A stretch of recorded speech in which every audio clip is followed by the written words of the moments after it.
Boom. Ladies and gentlemen, we are live.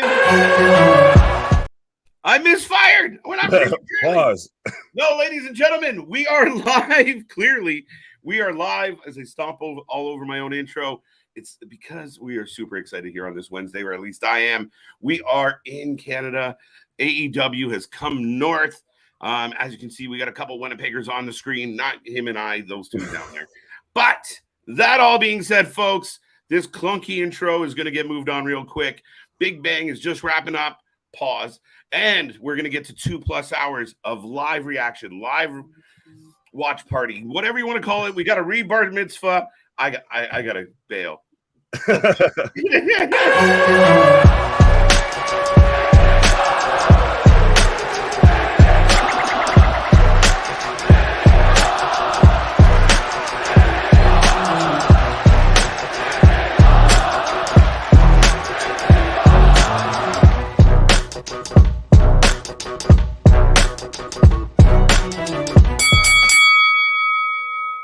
Ding, ding, ding. We are live. And this is take 2. Folks, this is the combination of Red Bull and vitamins all at once. But here we go, folks. We are back. We are live. We are the Wrasslin for Life Network. This is Wednesday, so we have AEW Dynamite tonight, live from Winnipeg. We have our correspondent, Lara Joe. Some of you out there might remember LJ. She is live in the building. If you can spot her and take a screenshot, I might send you a t-shirt if you can prove it. But she is in the crowd. She is facing the hard cam. And folks, it's going to be a fun night. Thank you for being here. And who is going to take you through this mystical 2-hour journey? Well, one of us got a scarf. But I am Mr. Every Night KJ White, the Iron Man of YouTube. And I am joined by my... Ladies and gentlemen, boys and girls, children of all ages, the Wrasslin for Life Network proudly brings to you its YouTube Tag Team Champions of the World. The Every Night Delight, KJ White, and I guess I'm the special invitee for the rebar. The special invite for the night. MJF, as we've got that kicking off the show. And listen to the pop, by the way, I'm Big Nick, if you didn't know. A good pop for MJF. Canada appreciates a good villain.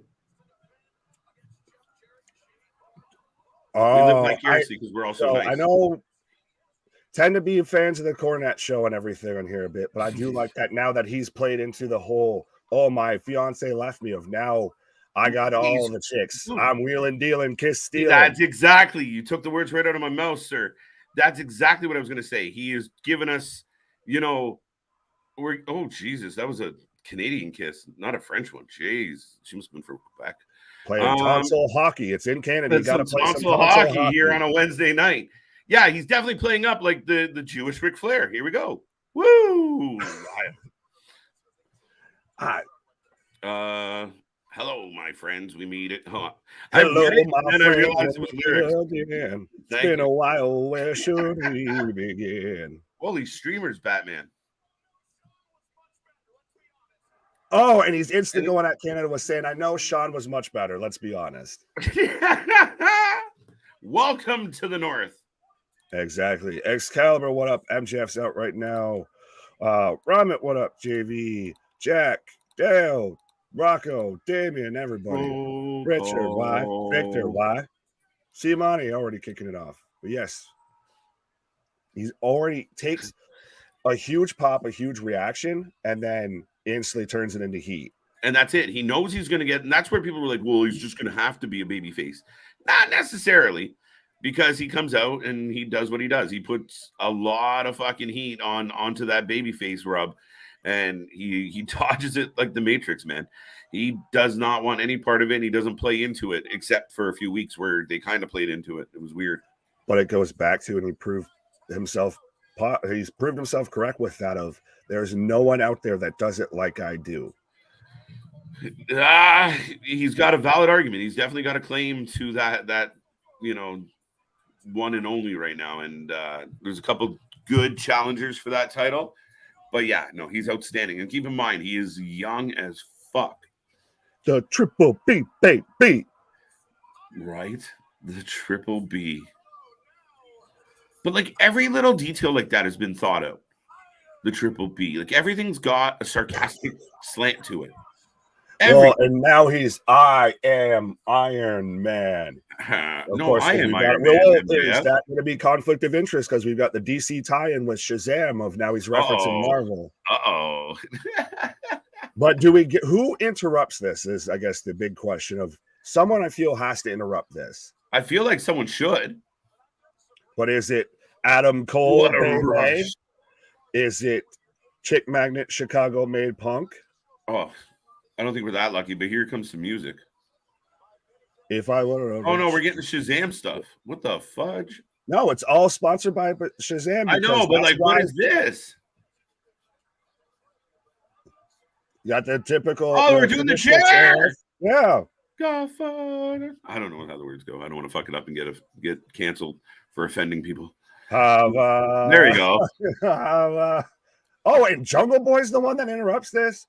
See, a lot of people talked about his interactions with the pillars, the other pillars. So Jungle Boy and Darby, and a lot of people think that Darby might be his challenger for the title at the next pay-per-view. Do they feel like top guys though? I understand they're the pillars, but two things. One, thanks to booking by said Tony Khan, they don't feel like top guys. But the good news is Tony Khan doesn't give a flying fuck, so he can literally just pluck a guy from obscurity and drop him in. He doesn't seem to care how they got there. QT Marshall's a good example. Jungle Boy's a good example. He just bloop. Jericho with most of his feuds. How did you? Well, on one hand, you do got to respect it because, like we've talked about, even with GCW, all of that, of the young talent that they have that they could put in the top. Example, the pillars and all of that is great. But at the same time, you need to build them up. You need to give me a reason as to why they're there. Right. Yeah, no, absolutely. And I mean, I get it. And yeah, Jungle Boy just came off a big final burial match against Christian. So he's a viable guy to at least say he's interested. So now we are getting the pillars here because as we get a huge pop, by the way, of hello gaming, hello everybody, hello Jack, Sonic Boom, all of that, but we're getting hellos to everybody too on the screen because as much as Jungle Boy got a big pop and they sing along with now we're getting Sammy Guevara before Jungle Boy can even get a word out. So we're gonna get the 4 pillars match, I feel. Like how convenient. Jungle Boy doesn't speak and they're like, it's okay, bud, you don't have to do that. But it's still one of those of build to this instead of just, all right, here you go. Here's it all in one. Well, I think, again, here's a perfect example, Nick. And this is where you can be your own worst enemy as a booker. And for me, you look at the trio situation. The man has a Burberry, fuzzy, like Pam Anderson, Jake Hager bucket hat. Sorry. Oh, sweet. No, but that being said, I mean, you look at the trios. So the Bucks and Kenny get suspended or, told to hang out for a while. While they were gone, you could have had the Lucha Brothers, win a match. And then you're kind of interested. Oh, shit. Like every week we're getting these really good trios matches and the champs are killing it. And then when the Elite come back, you've built it up. No, the Lucha Brothers were pretty much null and void. We've got all 4 now. Death Triangle. Yeah, and here comes Darbs. That hat is a lot. I dig it. I mean, a little bit of a mark for it, but I dig it. Hey, folks, the countdown from now to when Nick gets that hat on his head. Fuck. I'm still waiting on that I'm better than you and you know it shirt. But right. Now, here's my question. Is this too soon? Is like bringing all these guys out and setting them up right now when you are like, are we going to have another, Road Rash or Quake at the Lake where they do this? I mean, you can't hold out until Double or Nothing. Maybe that's how you build it. If you get this as the initial tease and then you build it all the way through it. But I mean, honestly, I'm a bit like Scott here right now, and thank you again for the super chat, Scott. We do have the super chat, the super stickers. You want to make sure we get your comment, but we finally at least are getting all the pillars in the ring of at least fine. Fuck it. Kenny doesn't know what he's going to do. We can't keep relying on Chris to do stuff. Moxley bleeds everywhere. So we might as well invest in the young top talent that we have. And maybe this maybe MJF can pull everybody up. Right? No, and I mean, it's definitely possible, Nick, in that regard. But here we are, like literally putting a shine on the future of this company. The future of this business, if we're being completely honest. Technically, because all of these guys are under 30. Yep. Now, MJF has had a barn burner with Jungle Boy. He's had a barn burner match of the night with Darby. Right. MJF Guevara, I don't recall much of, if anything. Oh, and Jungle Boys point out, though, of MJF, well, you've never been on AEW Dark, have you, right? You've never been on Elevation? You're taking a shot at him and burying yourself at the same time. Yeah, it's like huh? Well, normally people wouldn't book you there. If your boss knew what he was doing, he wouldn't book you there. Right? Even the polite Canadian crowd just like, huh? Oh, he's saying that Tony makes me go down there, but you don't have to because you're better than that.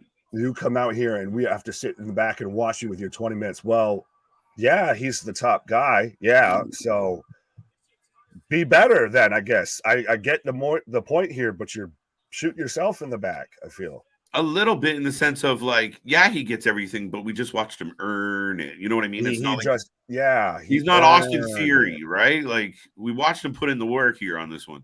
So it is a bit of a, well, Jungle Boy, he wasn't in an angle with fucking Luchasaurus and Christian. Sorry.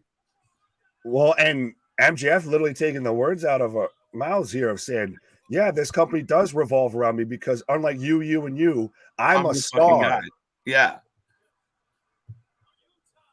This outfit is crazy. Well, Sammy's got that or Sammy's given Matthew at Botchamania some clips there with you talk too much. You never. What did he say about the circumcision? I don't know, but he was kind of quoting Eddie there of saying, you lie, you cheated, to get right. Mm-hmm. You lie, you cheated, you stole. Wait, what? Viva la raza. Yeah, you're wrong name. Bob, what up? Craig, congratulations to the Great Muda official Hall of Fame. Yeah. Yes. And now does Victor Rick called it? Yeah, a little bit, but does Rick induct him, or does Sting maybe? I think Sting's busy. Normally it would be Sting, but they work a one-night deal. I don't. Ooh, Tony said he'd beat up. He was up for that before, but what Tony left out was he needed like AEW logos and overlays. He needs to come out in an AEW t-shirt and to start throwing out copies of Fight Whenever. Right. I like this though. I really do, and yeah, I think Jungle Boy's still green on the mic, still nervous when they hand it to him. Sammy's not bad. He's a good heel. It's not bad from him. I mean, he's out there, I got myself here and I'll get myself there pointing at the title. Right. He's probably the best on the mic out of everybody that's out there outside of MJF. Yeah. So, but it was so funny because am I wrong to feel like you watch what we've watched over the last while and you just feel like it's like MJF is an adult and these guys are kind of kids, right? Like he just feels like it's just maturity level. Well, and as speaking of which, I guess MJF just said, Sammy, I'm glad that you took time out of your busy schedule of having brawls with everybody in the back to come out here. That's the thing is MJF's so good. He's fucking Teflon. That's the thing where people say, well, MJF, he just has like the zingers and that, but he's responding to everything. He's got an answer to everything. With the quickness and the wit. Like the man had a 60-minute Iron Man match, was gushing blood, all of that, and then still has a 20-minute promo. Darby stood the whole time, and then when it was his turn to talk, he sat down. He did it wrong. He was supposed to sit down the whole time and then stand up when it was his turn to talk. Right. But that's not emo. Yeah, I know. It's still when you sat down the whole time. Why are you standing for the first 10 minutes? Your legs. His legs got tired. He hasn't been in action. His legs got tired. Right.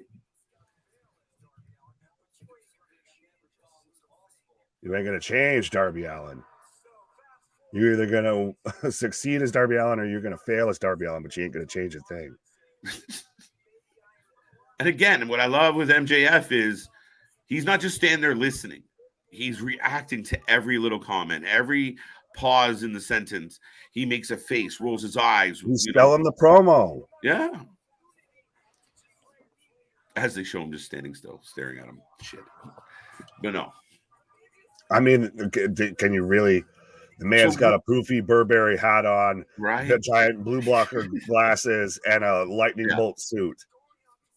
It's funny because everyone's angry at him, giving him shit, and he looks like a fucking. Is he going to beat Seth Rollins for fashion guy of the week? Hondo P, I think, on this one. Right. The suit is aggressive alone. Then you tack on that, the scarf, the hat. Whew. It's called fashion, folks. Catch up.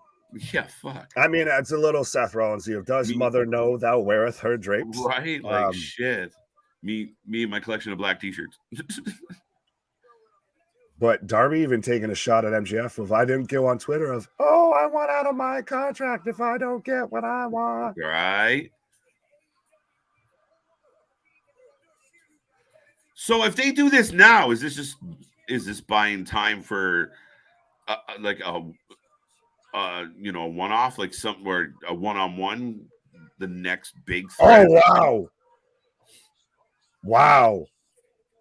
MJF takes off the sunglasses and the hat and everything. You see that fucking hematoma that was up here that went down into his eye. So he's still got fucking more bags under his eyes than I do and a bloody pink eye and all that. And even Darby just goes, shit. Jesus Christ. But that shows you, like you said earlier. I love it, though. That's the answer. Everything that he's gotten. That's the thing. Like, that's what makes it so good is you're like, fuck, this guy did put it in there. Like, you can't really take that away from him. He showed up. He banged it out. He gave a 60-minute fucking Legends performance. Y'all got MJF Mashugana up in this bitch. What the fuck?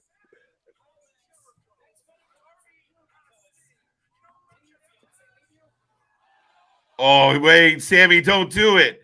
Sammy walking into a bear trap with a fiance joke. Well, he's saying Sammy's got Jericho, Christian, or Jungle Boy had Christian. Darby has Sting. I didn't know AEW turned into Daddy Daycare. Are you surprised? Yeah, right? Daddy Daycare. That's even worse. Are you surprised that Orange Cassidy's not part of this collective? No. And maybe not in this moment. Thank God he isn't. I'm just surprised that Tony doesn't view him as like the middle pillar. Pause. The foundational pillar? the foundational pillar. Every show. I'm shocked he didn't start tonight. They're like, the Canadians aren't going to put up with you, so we're going to have to. I mean, if you're doing this whole segment, that's probably going to be the main event. This is still the first 20 minutes. Well, no, we're going to save the trios. Yeah, I thought so. The two Pagers got to go last. Yeah, so this has got to start off. You got a clean audience, and this is going about 20 minutes now. But it's solid, good the whole way through. Yeah, a great opening segment. It makes you want the match, and it makes you realize that they literally do have that young talent. And it is good. It's compelling. And again, to me, MJF's just above these guys in the ring, on the mic. But this is excellent. And I mean, if you don't have the confidence of Jungle Boy going one-on-one, I said, if Jungle Boy took on MJF, MJF would eat him alive. So you do 3-on-1. Screw you and screw you. Well, that's pretty much what MJF just did, going from ring post to ring post, just telling everybody to piss off and mushing them. And then Jack attacked him, but then he said that he had to sit there for so long for that spot to get bumped into the table that he even looked back. So MJF ends up going through the table of cakes, but he had to sit there for so long. That's a sloppy jalopy hibachi there. He was having to look back of, all right, you going to do it or what? All right, wait, is this happening? Is this happening? Right. No, that's interesting, but that's funny as hell, man.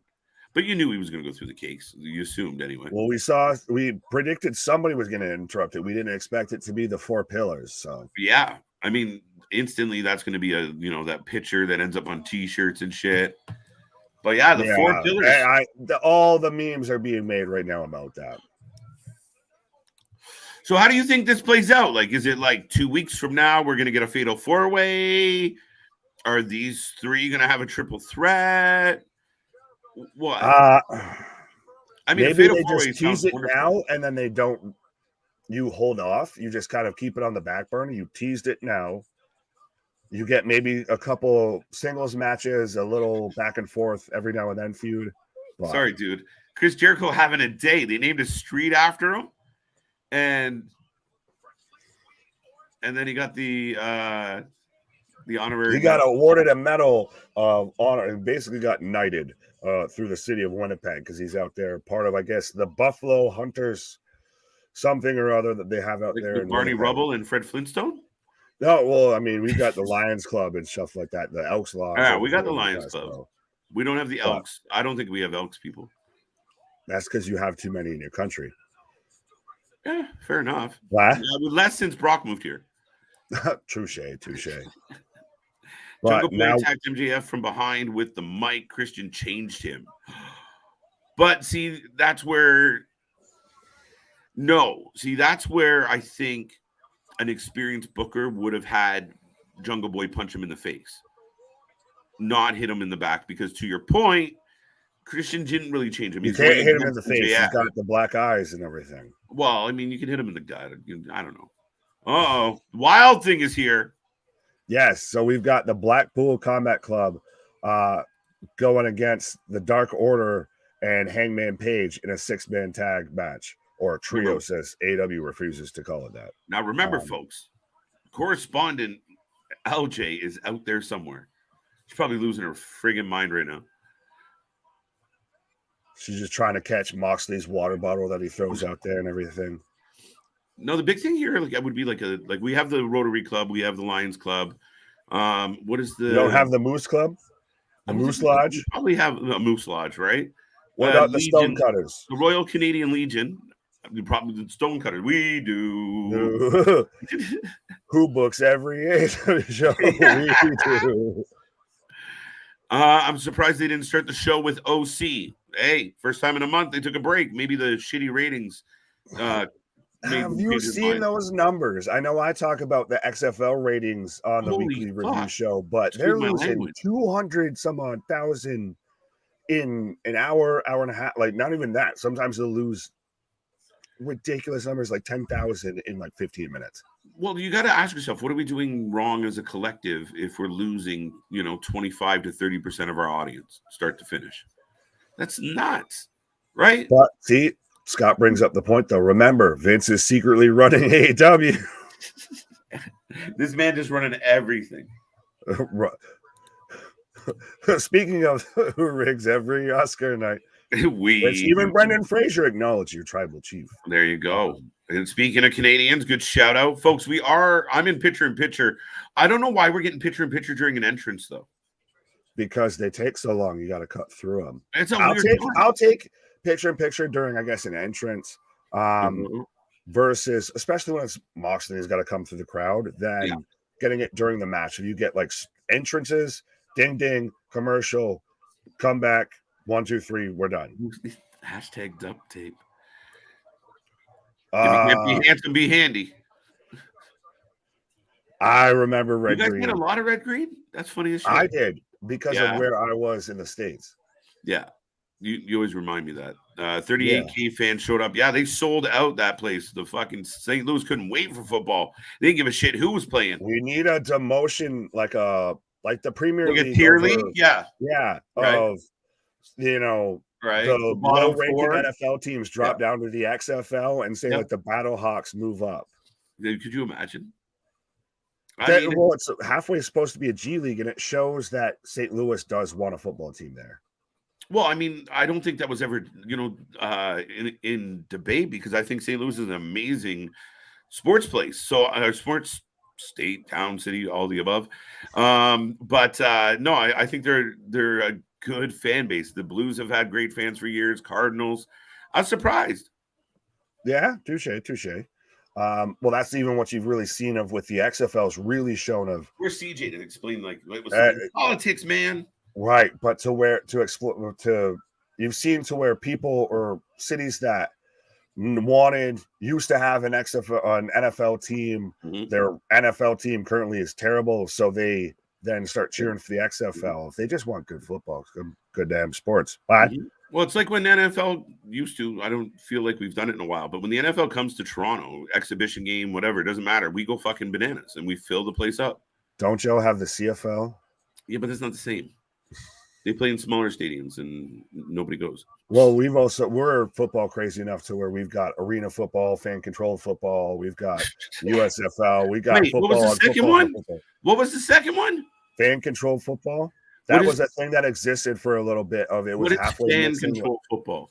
So they were very much trying to integrate social media into like a equivalent of like arena football. It was so much like just like tutorials on Madden type shit of you could pick which play the offense would run and they would have to run it and stuff like that.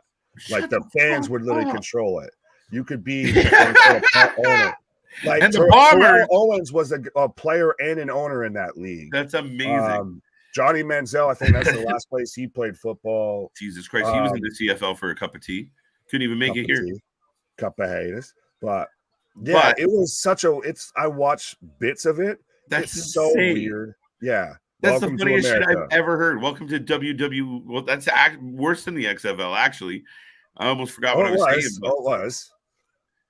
Or what? It was literally, like I said, it was watching, like, if you've ever played any of the Madden games, they do the tutorials of, like, all right, you get these couple plays and you can pick, and this is how you throw the ball. That's what that was, just with actual people. That's what it felt like. Could you imagine? It's like the Bombers are 4th and 21 here, and they're going for it, Jim, on their own 5. I don't even know, honestly, because they had such a short field. Like, it was literally like right or whatever. Like, I don't. Well, no, I get what you're saying. I don't even know if that would have been a possibility of 4th and 21. I just picture the running back getting back into like the huddle and being like, "Please stop handing me off the ball. I know they like me and keep voting for me, but." Stop giving me the ball. Legit. I feel like every play was first and goal with that. But we do have the Blackpool Combat Club versus the Dark Order and Hangman Page. So give us your predictions for that, folks. Does anyone take Hangman Page and Dark Order? Evil Uno makes me feel like I should start training for wrestling every fucking day because he inspired. And respectfully, though, I do like Uno respectfully. No, he's a good dude. But I mean, Canadian, another Canadian presence on the show tonight. Moxley, who married a Canadian. But, dude, are we tired of the Blackpool Combat Club? Are we tired of Moxley versus Page? Are we tired of the Dark Order with Page? I'm tired of all of this right now. Yeah, a bit. It's a little long in the tooth and not a lot of progression, I feel. Victor, thank you very much. Forbidden Door 2, June 25th from Toronto Scotiabank Center. Yes, they announced 6 shows, I think, for Canada. So Hamilton, Saskatchewan, somewhere else. They're going the way of Impact. They can't do what they do in the U.S. anymore, so they're just moving to Canada. Right? No, but Canada will buy in. Like, we are avid wrestling fans. It's because everything's probably still might be on a delay up there. So you guys are just getting what we've already got. Right? Like, I'm sick of seeing this shit.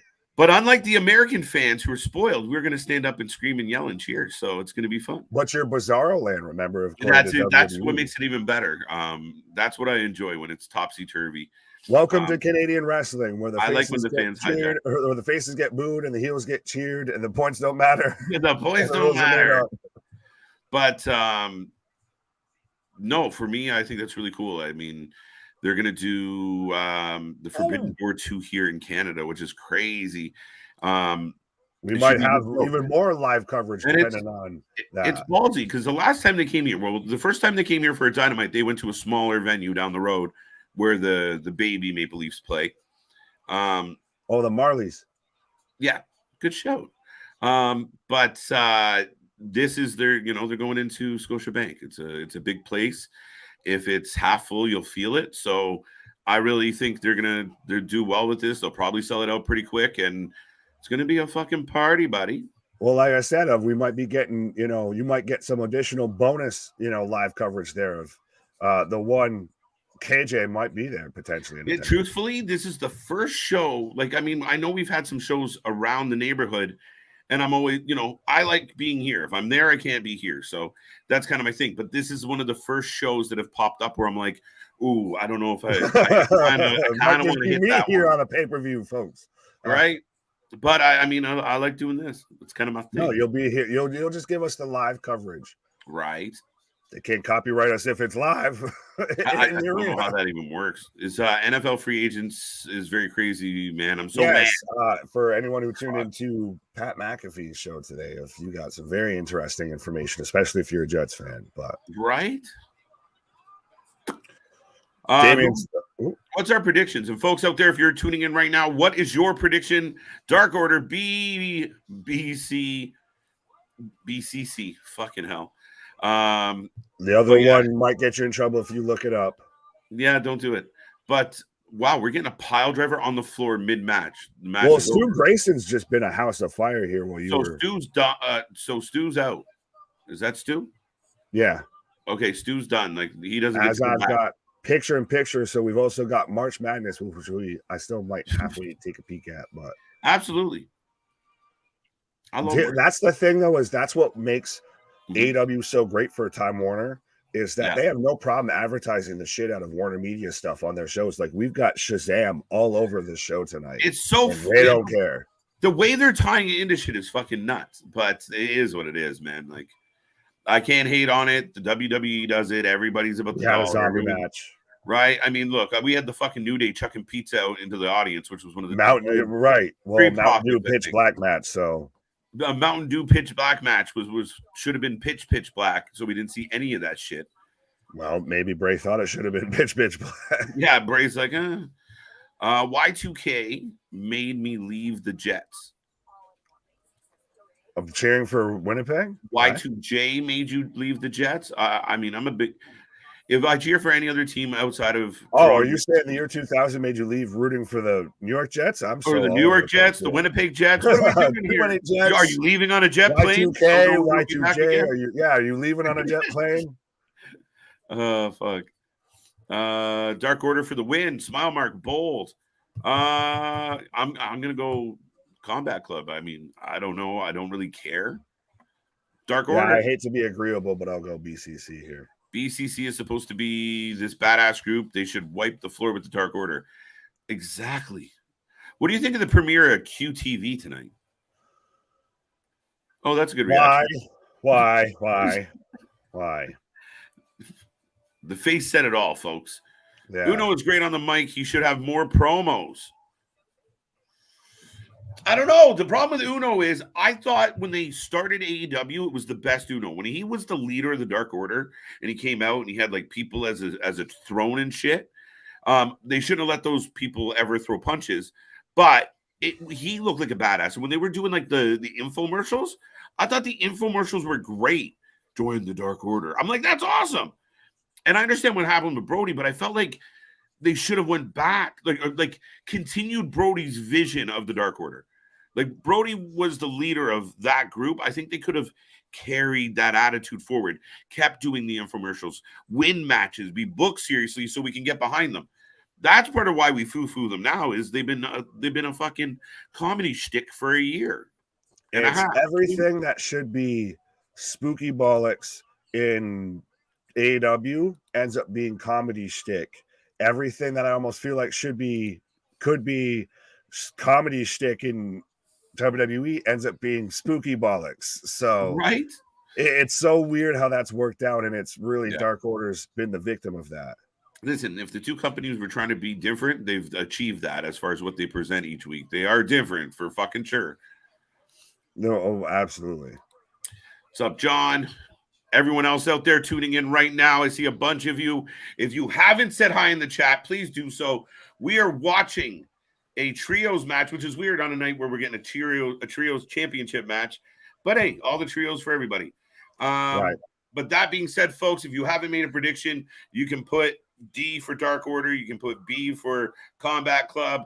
But let us know what you're thinking. What's on your wrestling mind?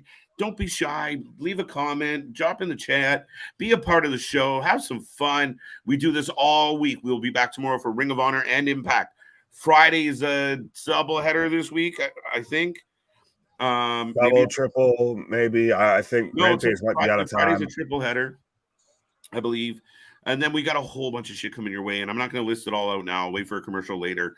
But folks, like, subscribe, join, be a part of this, and get your alternative commentary to all the wrestling. And whether they call it a watch party, a watch along, live stream, doesn't matter. It's the best when you get here because the wrestling might suck, but we never do.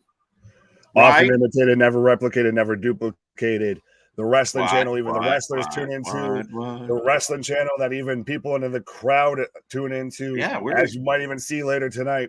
Well, I couldn't piggyback any more than off of that. But no, where was the comment that I had pulled up there?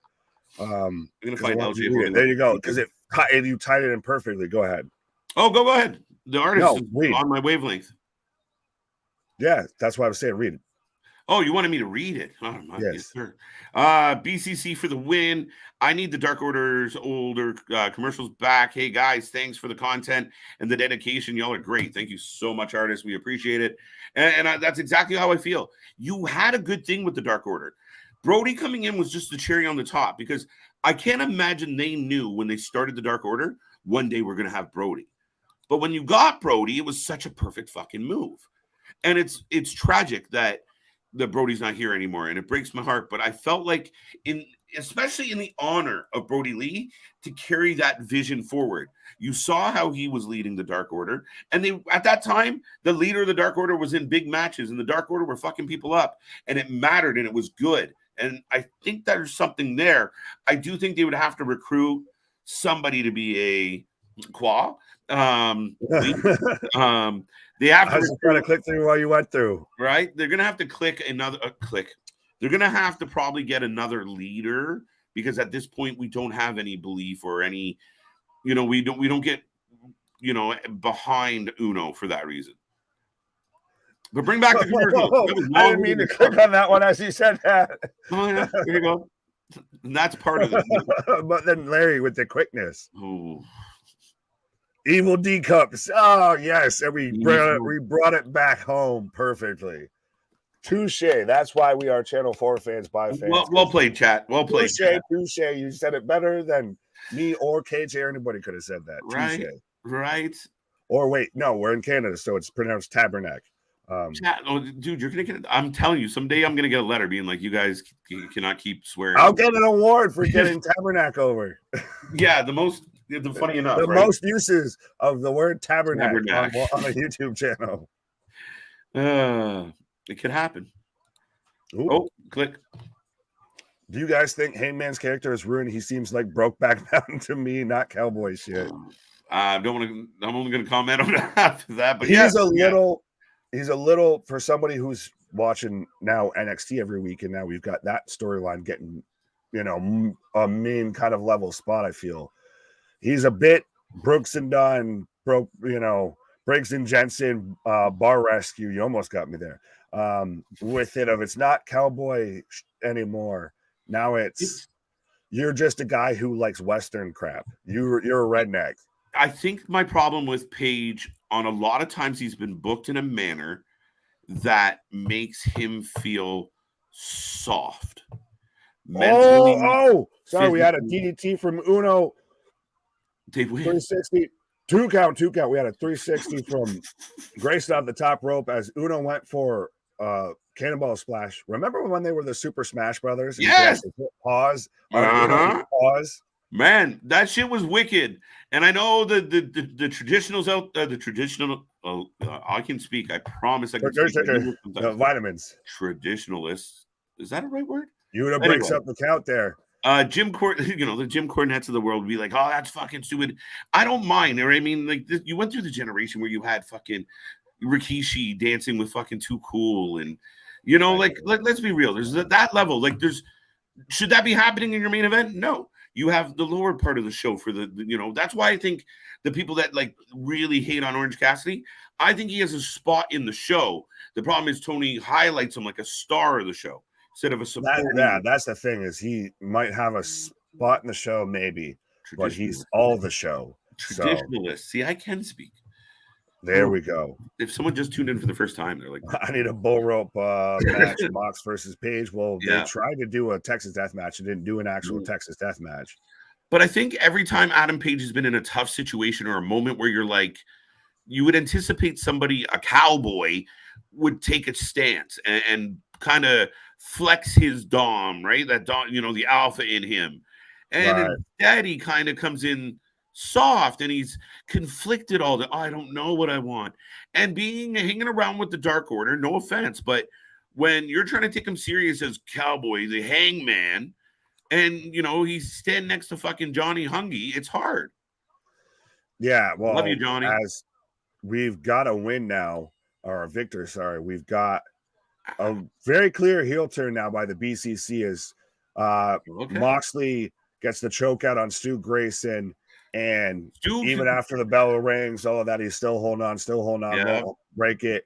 Uno comes in to try and break it up. He's getting his ass whooped for his troubles, gets a big European uppercut from Claudio, and now the BCC's walking off through the crowd. So they're very much the heels now in this whole situation. Welcome. Yeah, we got that, and we got even Victor we're bringing in from, Canada. What's up, Victor? We got Victor on Victor action. How does Stu Grayson even get re-involved in that match after a triple, like a double stuff pile driver, and then he gets back into the match? Ooh, come on. You almost killed him. Kill him. Just leave him down. Well, that out. Would require the match to only be like a 5-minute match, but we've got to have like a 25-minute match. That's why I think, like, is anyone out there, like, we got a good amount of people. We got a bunch of chatty people in the chat. Like, honestly, is like the BCC versus the Dark Order kind of like meh at this point? Like, are we like, oh man, I can't wait for these guys to do it again? AEW is just its name backwards. It's kind of like what, like instead of meh, it's like what? Just everything's just kind of it's a thing. Dude, what the fuck? Okay. See, I made it work though. God damn it! No, listen, that was a first for me. I haven't heard anybody say that. So point ahead, look smart. Sometimes the vitamins make you do. No one else has said that shit. Get your superpowers. Fucking too funny. They're kind of like your name backwards. I was like, what does he mean? And then you made the now we got the other Victor of this is my first, but I like. Thanks for the job, guys. Well, we thank you, 100%. Folks, we're growing by the day, and then we say it. We're one of the fastest growing channels out there, and we're all here for all the wrestling. Tomorrow, we do 2 shows, Ring of Honor and Impact. Friday, we always do Rampage and SmackDown. We got a lot of Impact on Fridays. We got a lot of GCW on Fridays. This weekend, Saturday and Sunday, we are live and locked in. Monday, we are back, and we're going all the way to Mania and beyond that. So, subscribe. If you like wrestling, you want live updates. We got CJ banging out clips. We got LJ, our correspondent. We got Big Cliff on Tuesdays with Nick. We got Luna on Thursdays with me. And, of course, the tag team here the other 5 days. So, folks, thank you for joining us. And the show rolls on. So, if you want to make a prediction on the match. Stopping up to something season never sleeps. Why? This guy. Yeah, well, you say it too well. I can't really tell. It'd just be rinse repeat if I just say everything back that you just said. You say it too eloquently. You say it too well. That's it. So you just let it lie. Exactly. Fall out.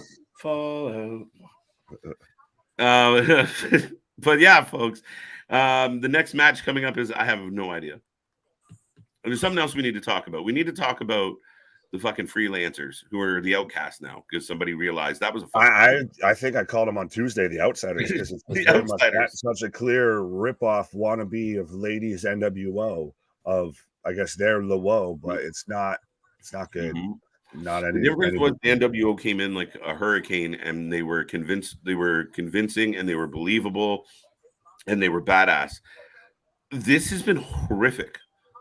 I feel bad. Like people were talking about, are the Bellas or the Garcia sisters going to AEW? Let them go. No, they actually came out and said, no, we don't want no part of that. Yeah, no, because they get booked right into oblivion. Paige was remembered as this badass. Now what? 7 months in this company, and everyone's like, we don't even need her back in AEW. Like no one needs her services in WWE. Oh, we got to get her back. She's doing so well. It just exposed her. And what certain people, and I think the Bellas are smart enough to realize, is it's a completely different monster when you have that giant marketing machine behind you. When you have the WWE's money and marketing and glitz and glamour, you feel like a Hall of Famer. But when you go to without that safety net, You turn into Soraya.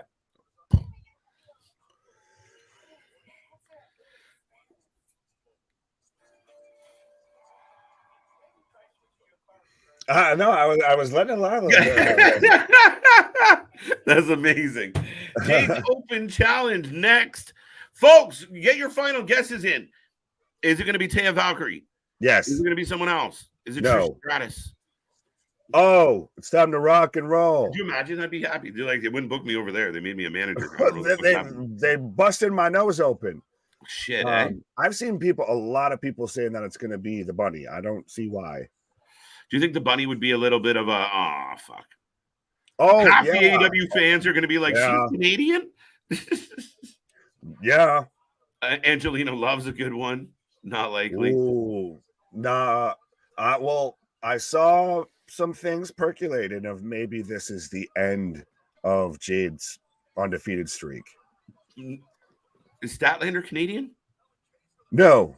Okay, I didn't think so. Don't correct me on that, but if Taya comes up, does she not? Maybe. Do you think Taya walks in and beats Jade? It depends if she's staying. Because if this is just another one of those one-off bookings that Tony does, then there's no point. Why is my shit freezing on the fireworks? Oh, MJF. Oh, we're getting a replay? I've got Jade coming out right now. Okay, sorry. I just had MJF and Jungle Boy on my screen again. I don't know how that happened. They were showing the replay from last night, but I've got Jade coming out right now with Layla Gray. I had to remember her name. Layla Gray. I'm like, why did you do that to yourself? Don't commit. Don't commit. Yeah, I know. I was about to say Fallon something or whatever. I was like, nope, wrong show. Right. Maybe Nightingale. Willow. Is she Willow Canadian? Not Canadian, is she? Well, I feel like that's the weird thing. It's like celebrities. If you don't know who's Canadian until they just out themselves as Canadian. Yeah. Oh, I'm Canadian. No, you can usually tell we're the funniest ones in the room. Oh, so what the fuck? Oh, wait. Let us know. Low, let's go, Jobber. Oh, let's go. All this fucking assumption. I'm sorry I missed her name, but don't worry. They only pulled it up for about 10 seconds on screen. Respectfully. Bunny would have been better. Look, people. Anything would have been better. What? Is this just like a setup? Like she dusts this Canadian? Then Taya comes out afterwards, after the match, and then we build to that. This is their way of getting Willow in the ring. Oh. But I want that money, fan, by the way. But anyways, big boot from Jade that was not good by right here, even a little bit. She had no room. Right. Welcome to the most Canadian wrestling watch along out there. And I'm not even Canadian. That's it. I think 50% is pretty solid though for Canadian presence. Yeah, there's only a few out there doing this. And Jade already, before we even can wrap up and before my stream comes back, take a jab at Canada and everything. Is Thunder Rosa Canadian? No, she might be a little the least Canadian person. Yeah, she's the opposite Canadian, technically. Literally. No, technically. No, that's literally. some way to put it, but nonetheless. Why do we build it up if it was a jobber? Because that's what we fucking do. Because he's got a big announcement. And it's that we're getting AEW All Access. Because if we haven't exposed the business enough, let's do it some more. Do you know how disappointed everybody in that? But that's how you hurt a champion, right? Because then you go home heat because nobody wants to see this shit. Well, she's squared up right now with Renee Moxley Good. Well, she's Canadian. She tried to ask her one question: "What the fuck?" 54-0, so someone is coming out. But then why have the match? Nicole Is Matthews. That all you have to offer Canada? So we're not done here. I told you, but why not just have that? Why have the fucking pandering? Because you got to make her look even more of a Oh! You're gonna pop. Why am I that? I gotta let it breathe. Folks. Don't spoil it. I want to see this man's reaction here. My shit just locked. Oh, it's Taya Valkyrie. Okay, that's what I figured. Let's go. He's coming out here, but so again, why not just see? But that's bad. You think it's a double swerve? It's fucking bad writing. Just go straight into Taya. That match is a stacked match. You build a fucking card around that match. Nah, that it was a Canadian fucking surprise. match you see right now. You made good on the promise you fucking made. It was an open challenge to a Canadian. Taya should have accepted that challenge. However, Taya's a fucking star, and Tony better fucking lock her down into something, because if you let her wander off, she is a fucking star. The only to me, you do this if she's locked into a contract. You do this if you're going to build to this at Double or Nothing. That's a long ways away. Bad booking. I agree. I mean, unless they're going to do it now and she turns around and squashes her, and then you double bury. You water down your own moments. So, like, yeah, you got a big pop. People are happy. I'm fucking jazzed. But just Jade comes out, says, who's accepting my challenge? And that badass walks out. And look, she looking fucking Jade pretty much in the eyes, folks. She probably got big. That should have been the match. Right? Even if it ends up being a fucking squash match where have it be a no contester. Yeah. Triple threat. Stop with the triple threats. We get too many. That was idiotic booking. They completely buried Nicole Matthews like harsh. Oh my God, that's actual name. That's like respectfully, I guess. Yeah. Blakey Monet got to join the Outsiders page. Tony and Ruby. No, that's saved for Ember Moon. There, Athena. Ooh. Layla Gray gets pancaked. All you need is a little bit of Canadian maple syrup on that fucking pancake. Pause the fuck on that comment. Too far, Canadian. You got away with it because you used your Canadian Maple Leaf Express Pass there. Right. Taya should beat Jade. Yes. That's somebody we've been looking for, somebody, unless Jade retires that belt. Who could beat her? Taya's a perfect person to beat her. Taya can beat her. Taya, I would totally be down for it, but I still feel like Jade's run is not even close to over, so I'm torn. Yeah. As I've got Ricky backstage right now. Run, Ricky, run. Run. Hope Taya's all elite and not ROH. Make her elite. You need more elite women. But solid women. Yeah, so we don't need to see Hayter versus Saraya. No, but I mean, that's where you fill in the gaps. And it's not a knock on the Willow Nightingales or the Kira Hogans, but you see them when you book those matches, even if it's against a Britt Baker or Thunder Rosa, you see the flaws, you see the botches. So you bring in talent. Taya is a talent, an experienced talent. She will go in the ring with anybody, and she brings a level of expertise and experience that they don't have. They need more of that so the matches don't look like shit, and it allows for credibility to build up in your division. Yeah, well, do you believe Ruby So-So in a title match before you believe Tay, even though she just walked into the company? That's the thing. Well, yeah. I mean, the Ruby situation was, again, you kind of watered down your own angle. I really think you could have done a lot with Saraya, even as a heel. I'm getting a Shazam package completely tripped me out, so... Well, did you like the little cutaway before that to where they were throwing to it and then the technical issue and just they're looking up at the rafters? I was waiting for Sting to pop up or something, or like a QR code or anything. Look at this. Right. Where is it? Where is it, ladies and gentlemen? Look at this. Steven, what up? Still all red. That's hilarious. Yeah. The is in the building. Let me in. Yeah, it was just wait to see. We don't know. Yo, what's up? There we go. Hello, everybody. I am Lyra Joe here. Can you hear me? Yes. Yeah. That's awesome. That's awesome. I am live here from the AEW show in Winnipeg, Manitoba, Canada. What? Having fun? Yes, we are. We're about to. The Dapper Yapper is in the ring right now. The Dapper Yapper. And I think we're about to have the Jeff Jarrett and Orange Cassidy match. So how are you guys enjoying it from over there? It's been good. A big pop for Taya Valkyrie. Yes. Have you guys spotted me yet? Did you play Where is the LJ? We have let everyone know that they're looking for LJ. We have not specifically. We were looking for you. I was trying to catch you when Moxley came out. Yeah.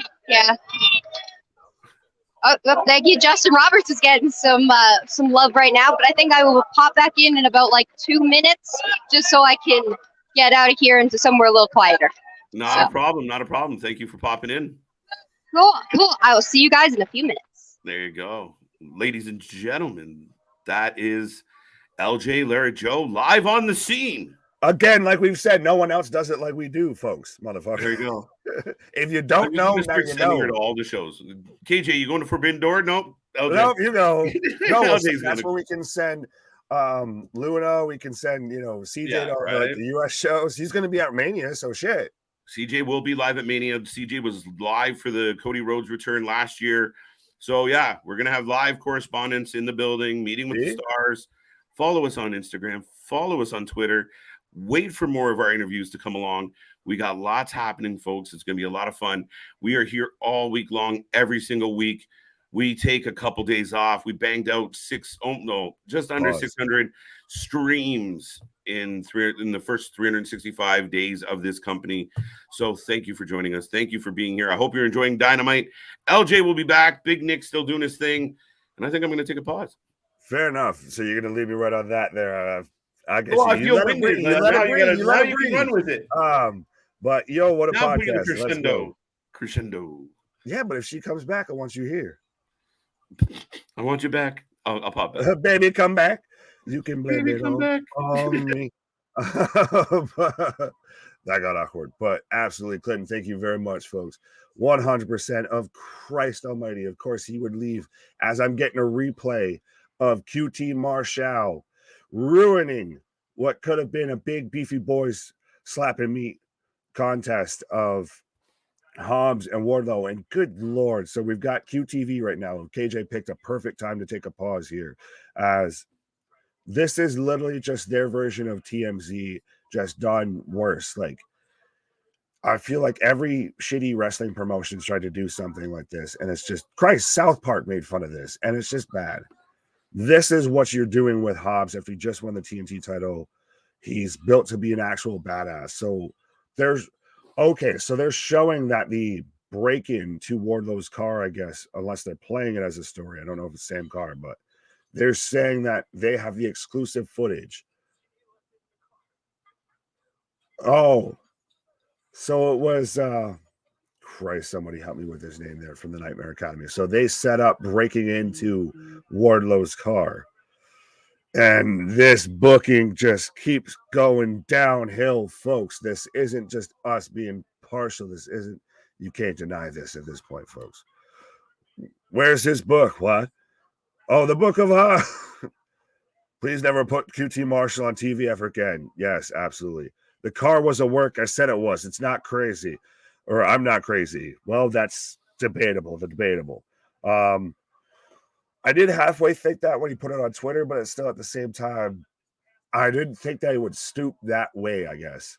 But at the same time, I will give him credit because you're incorporating kayfabe into storytelling. You're blending that line. But at the same time, you don't need a fucking TMZ knockoff with QTV. Why? On the AEW Rampage St. Patrick's Day Slam, which we will be here live for, folks. We're here live every Friday. Christ, we're here live every day, covering anything and everything when it comes to pro wrestling. Why? Well, we're getting more Hobbs and QT. And we're following up of, this is where Dynamite to me at times dies a death of middle of the show. Now we've got Jeff Jarrett versus Orange Cassidy, and it's for the international championship of, they just, took the IC title and just said, let me copy your homework, but all right, just change it up enough so it doesn't look like you copied me. From the All Atlantic Championship that we already just got introduced to, that was supposed to be kind of their international title. Now we're having an international title defended between two Americans, and one who is Jeff Jarrett, and was initially hired as this company to have a backstage role. Backstage role, folks. And he's had more matches than I think Eddie Kingston, Miro, Christ, I think probably some members of the House of Black, even at this point. Like, he's had more matches than half this goddamn roster. We already got that. This is brilliant. They turned something that was a shoot to kayfabe. Well, I guess, JV, we don't know if it was fully a shoot. I feel like it was, because that car was white and Wardlow's car was black. So I think they did kind of work it as a, we're going to take this and make it work. But that maybe gives us hope that they could do that with one Chicago-made Punk, potentially. We got KJ rocking that big Duck Dynasty. I had to correct myself and pause on that. That big Duck Dynasty beard. We got Nick, a.k.a. the real MJF, rocking the MJF scarf. Let's freaking go. What? Absolutely, 100%. Clinton, thank you. Absolutely. And like I said, we've even got, well, Christ, now we've got the Shockmaster in attendance. But we do also have Lyra Joe, LJ there live in attendance, popping in. So, like I said, folks, we have the wrestling channel that even the wrestlers tune into, that even people in attendance tune into. Christ, we've still got CJ kicking around. He might pop up at this point. You never know. And we've got me and, Cliff Stradamus there on Tuesdays. So absolutely, folks. And we've got, Christ, I almost forgot, we've got Luna and KJ on Thursdays covering Impact and Ring of Honor. So, folks, nobody does it like we do. Absolutely. Be a friend, tell a friend, like, share, and subscribe. It costs you nothing. And like I said, everybody's tuning in, so why the hell aren't you? Just have a good time watching some wrestling, having your wrestling buddies that you need in your life, your alternative commentary you want to have. Jeff Jarrett, the next IC title. Wait, does he win it and then hold up Tony for money when he's supposed to drop it like he did with Vince? I could see it. Which is a bigger highlight, I guess, for Jeff Jarrett right now, of him versus Orange Cassidy for the international title on AEW, or him versus China for the IC title? Hi. Hello. I have made it outside of the arena main area, and I'm here. It's on the TV behind me. Can you just turn your phone a little, just in case copyright gets mad about us showing the show? There we go. Yes. You know the dumb rules. Yeah, they're very fun. But yes, I left as soon as Jeff Jarrett came out because he's boring, and the crowd with all the signs agrees. I think he might win. I know, and that's why I don't like it. So how's the crowd there? Yeah. Oh, it's great. The crowd is happy. Literally through every commercial break, everybody is doing great here. The crowd could not be happier. There's every other second there's a new chant trying to be started. So we got some new shirts. I got some Scissor Me Daddy shirts, and there's a wonderful Kenny Omega Canadian shirt as well. So very nice. Yeah, how are you guys enjoying it? We got so excited when Jade came out because we thought it was going to be like only for Rampage. So right. No, it's been a good show overall. I mean, the opening segment was excellent with all the pillars. Like, you must have been jazzed with Darby. Oh my God, yeah. No, you're good. No, we're okay. Sorry, there's more people around me. So they want the crowd would not stop when it was Darby. We can get literal fan in the attendance reaction. Yeah. Right? Yeah. How do they feel about Jeff Jarrett getting more time than anybody else on the roster? Mm-hmm. But yeah, oh gosh, I'm just looking back up and the match has begun.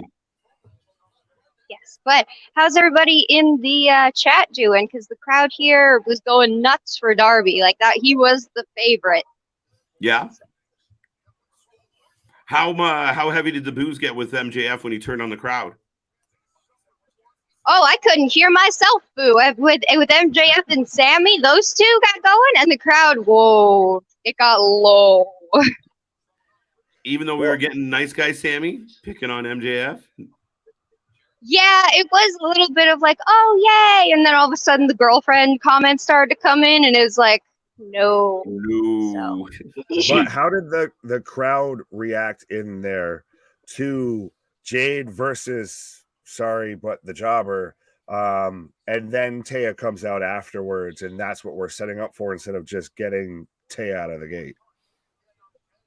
It was good. It was definitely just a squash match, which could have just saved 30 seconds, but could have just saved a few seconds there instead of having local talent come in. But it was fun to see Renee in the ring, so that was good. But we don't hit Renee. So don't hit Renee. Keep her going. But right now we do. Yes. The match is going, and you think Jeff Jarrett might win this, or are you hoping for OC? I hope he doesn't. But I have no faith. He might. I don't know. I hope he doesn't. He ruined TNA. But the biggest question that I feel not too many people are talking about is that we already had the All-Atlantic title, and then we've instantly now turned it into the international title within, a couple months? Like, they gave up on that faster than WWE gave up on Bray Wyatt's return. So that's very true. Yep. I have no idea why they changed it, though. No idea. They're trying to turn him babyface, and he's still a heel. Finally, Taya Valkyrie could take her out. It's true. Oh, it looks like Jeff Jarrett and blah, blah, blah, and Orange are fighting in the crowd, kind of near where I'm sitting, but I'm not there right now. I don't want to. I'm not there. You're not there. You're missing out. No, but the Canadian Spidey and the Source are here with me. There you go. And the Source got covered in Moxley's water, so that's always fun. Yeah. Now, is she gonna freak out like the little boy from Revolution? Nah, she was just happy about it, Right? It wasn't tequila. Yeah, it wasn't tequila, so the Source is all good. Yeah. Okay, we're good. We need the Source to be okay. Yes. Smithy, sure, babyface speech. Yeah, well, everybody kind of played babyface against MJF, which I think he held his own. And did you see that big old smooch he got from one of his escorts out there? He's styling and profiling. Following in the steps of Ric Flair. Yeah, it was definitely a French kiss he stole. Yes. Right? But right now, I mean, still to come is the Outcast tonight. So you'll see Soraya Page, whatever you want to call her, Tony Storm, and Ruby. So the Riot Squad 2.0. Yeah. Well, I did get the wonderful opportunity to meet Jamie Hayter earlier today, and she was absolutely so nice. She posed with me. I did not have the strength to lift up the belt, so she posed with it instead. Amazing. These belts are heavy. Like, you'd think that, no, they'll be similar to the plastic ones. No, there's like snakeskin on the inside. There's heavy, real diamonds. Like, wow. And you met the Ass Boys, speaking of titles. Yes, I did. We were supposed to meet Danhausen, but he unfortunately couldn't make it to Canada. I'm not really sure what the problem was, but he's very sad. He's got Uso-itis. But we got to meet the Ass Boys, and we met Hangman Page just before the show. He was the wonderful meet and greet person, and I don't know how else to put this, but he smells comforting. You heard it here first, folks. He smells comforting. He's a good old country boy that you're just like, I want to just give you a hug. You're like just so nice. So, yeah. Not what I expected. Not what I expected at all. Hey, if I could meet more and tell you more, I would. So that's amazing. But but now we're going. Jarrett is giving Justin Roberts shit. I don't know why. But I think because you're live, so you're ahead of me. Yeah, but it's okay. Oh, my voice is already starting to go. Canadian Spidey's voice is absolutely gone already. Yeah. So I'm gonna check back in with you guys. Don't stop the live after the show immediately, because I would like to come back and talk to you guys if that's okay. Absolutely. Mi casa, su casa. Cool. Well, I will see you guys soon, and I hope all goes good. Yeah, so far so good. LJ, enjoy the rest of the show. Yes, I hope everybody does there. Have fun at Wrasslin for life. Bye for now. Whoa. Well, folks, we're down to one. And Big Nick will be back. LJ will be back. It's awesome to see LJ again. She is, for those who are newer here, LJ was one of our Wrestling for Our Life pillars. She helped get this channel off the ground, and now she has returned. And it's great to see her. She is live at AEW tonight.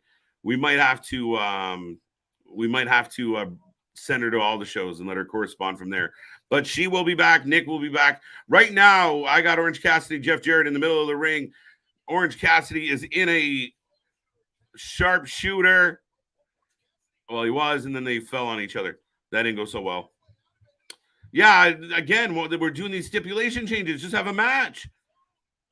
Big pop. Orange Cassidy can't exactly put on a figure four or a sharpshooter. That's a little rough. Another way shot a new title. It looks exactly this. They had to change the plate on it. That's all. Shenanigans. Yeah, not good. Awesome. There you go. Yeah, so we will see LJ not only doing the corresponding, but she will also be popping in with some videos and content for the channel. Of course, we got Luna and Cliff and CJ all doing the same as well. So yeah, like Nick says, big things popping, little things stopping. And Danhausen hates Canada. He's made that very clear on social media. Does he hate Canada or does he hate the Border Patrol? Because you can't really hate Canada. You can't.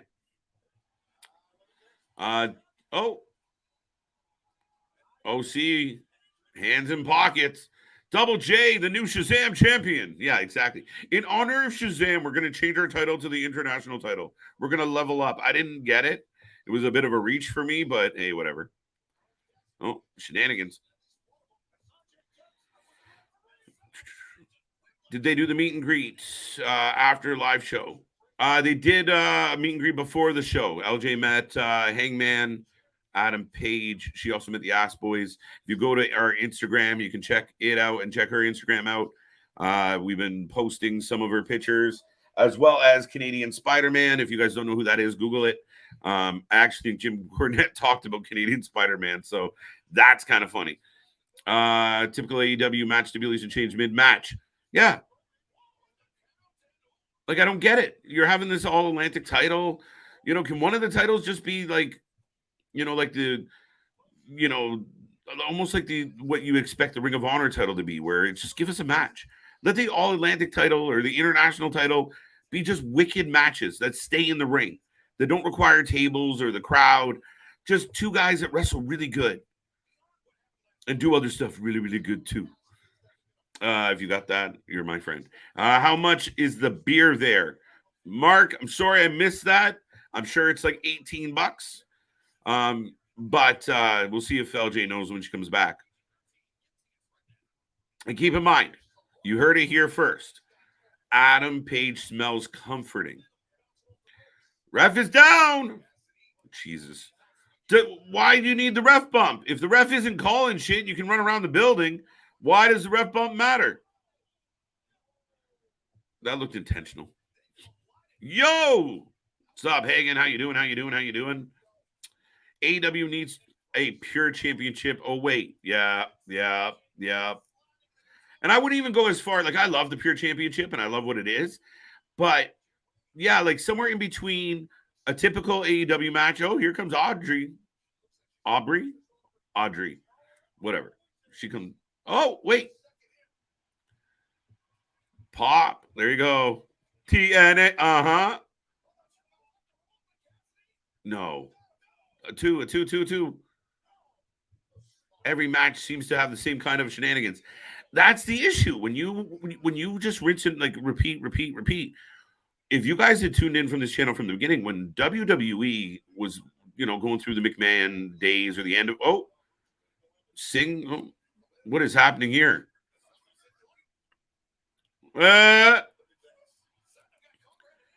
So OC does a slow motion Eddie. Welcome back, Larry.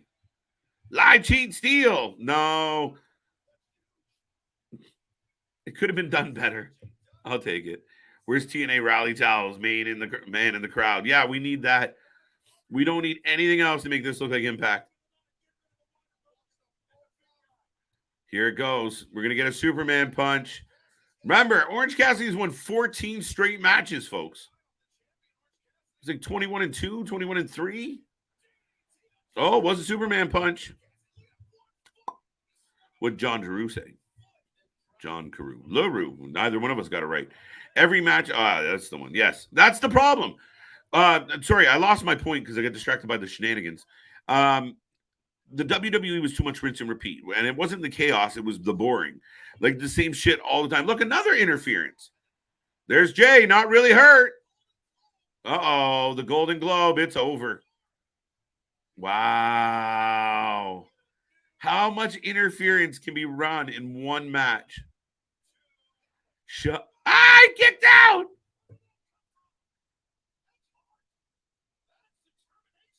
Remember, folks, if you can find LJ in the crowd and send me a screenshot, you might win a prize. Trent Beretta. Holy fuck. Overbooked. A little?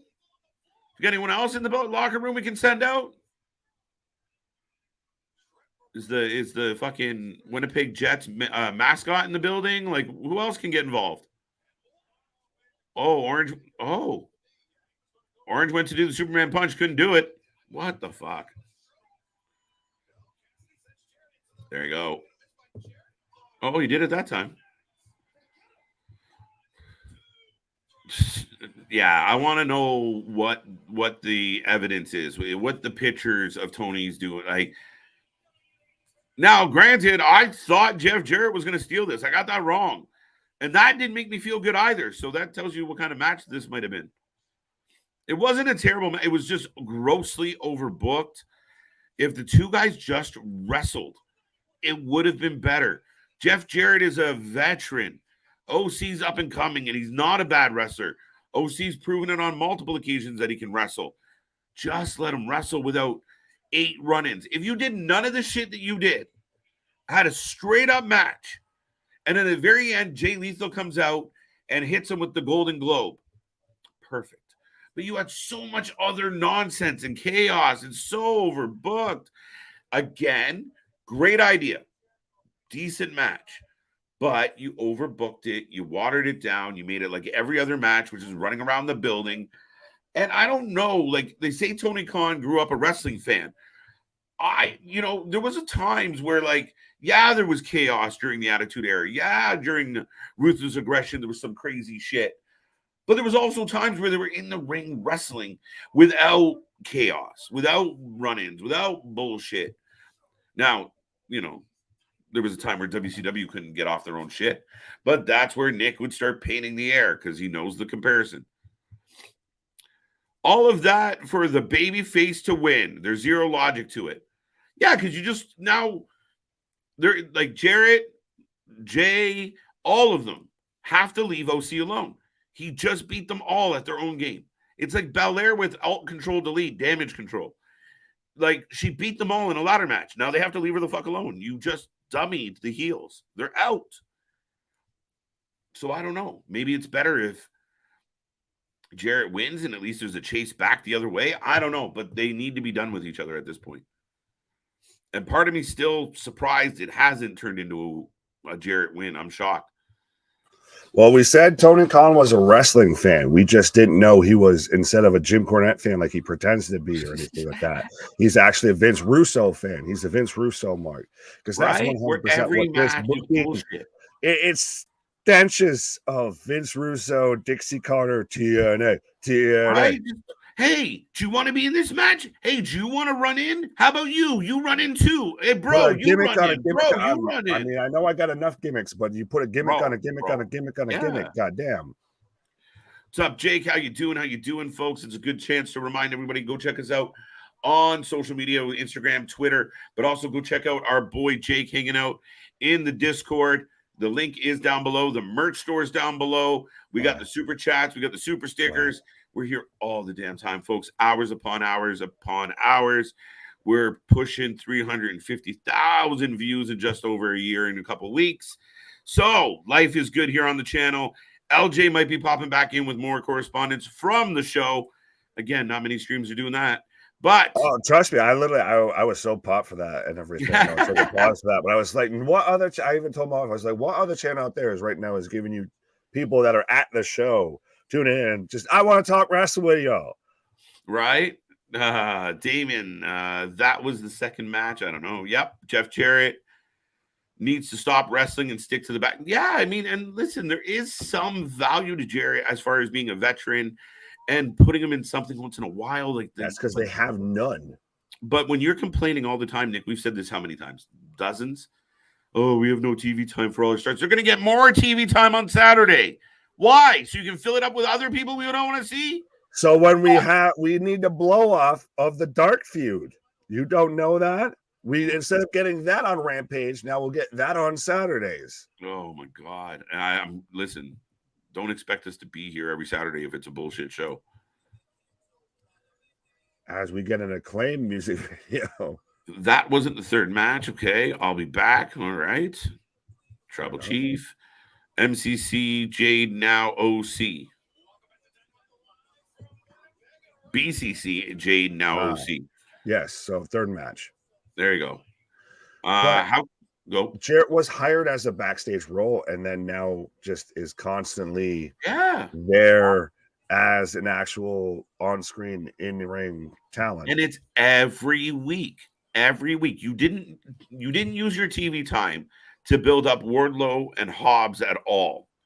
Well, no, that TV, you walked out perfectly when we got their version of TMZ. Right? Oh, I missed it. What was it that like? No, that's where they made it to where what seemed like a shoot, they made it a work, because to me, Wardlow's vehicle was black.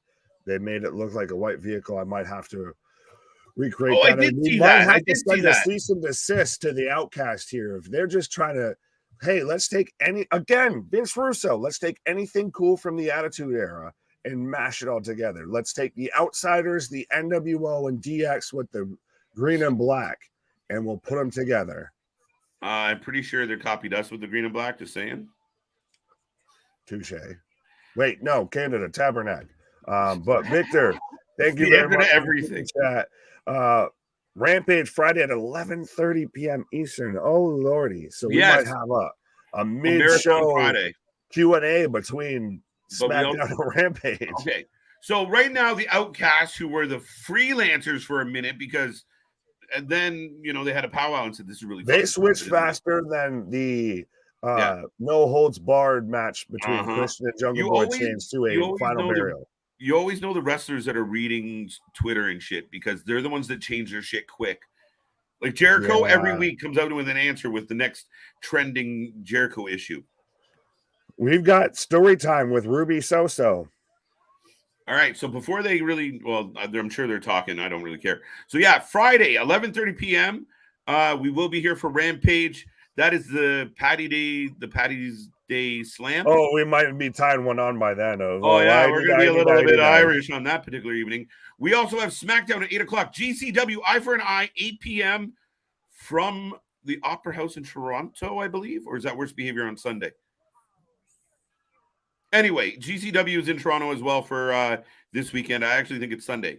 Saturday, we have BCW, A Champ Shall Rise. Sunday, we'll be here for GCW Worst Behavior.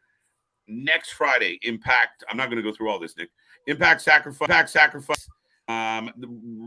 Saturday, March 25th, Rampage is at 10 p.m. on the Saturday.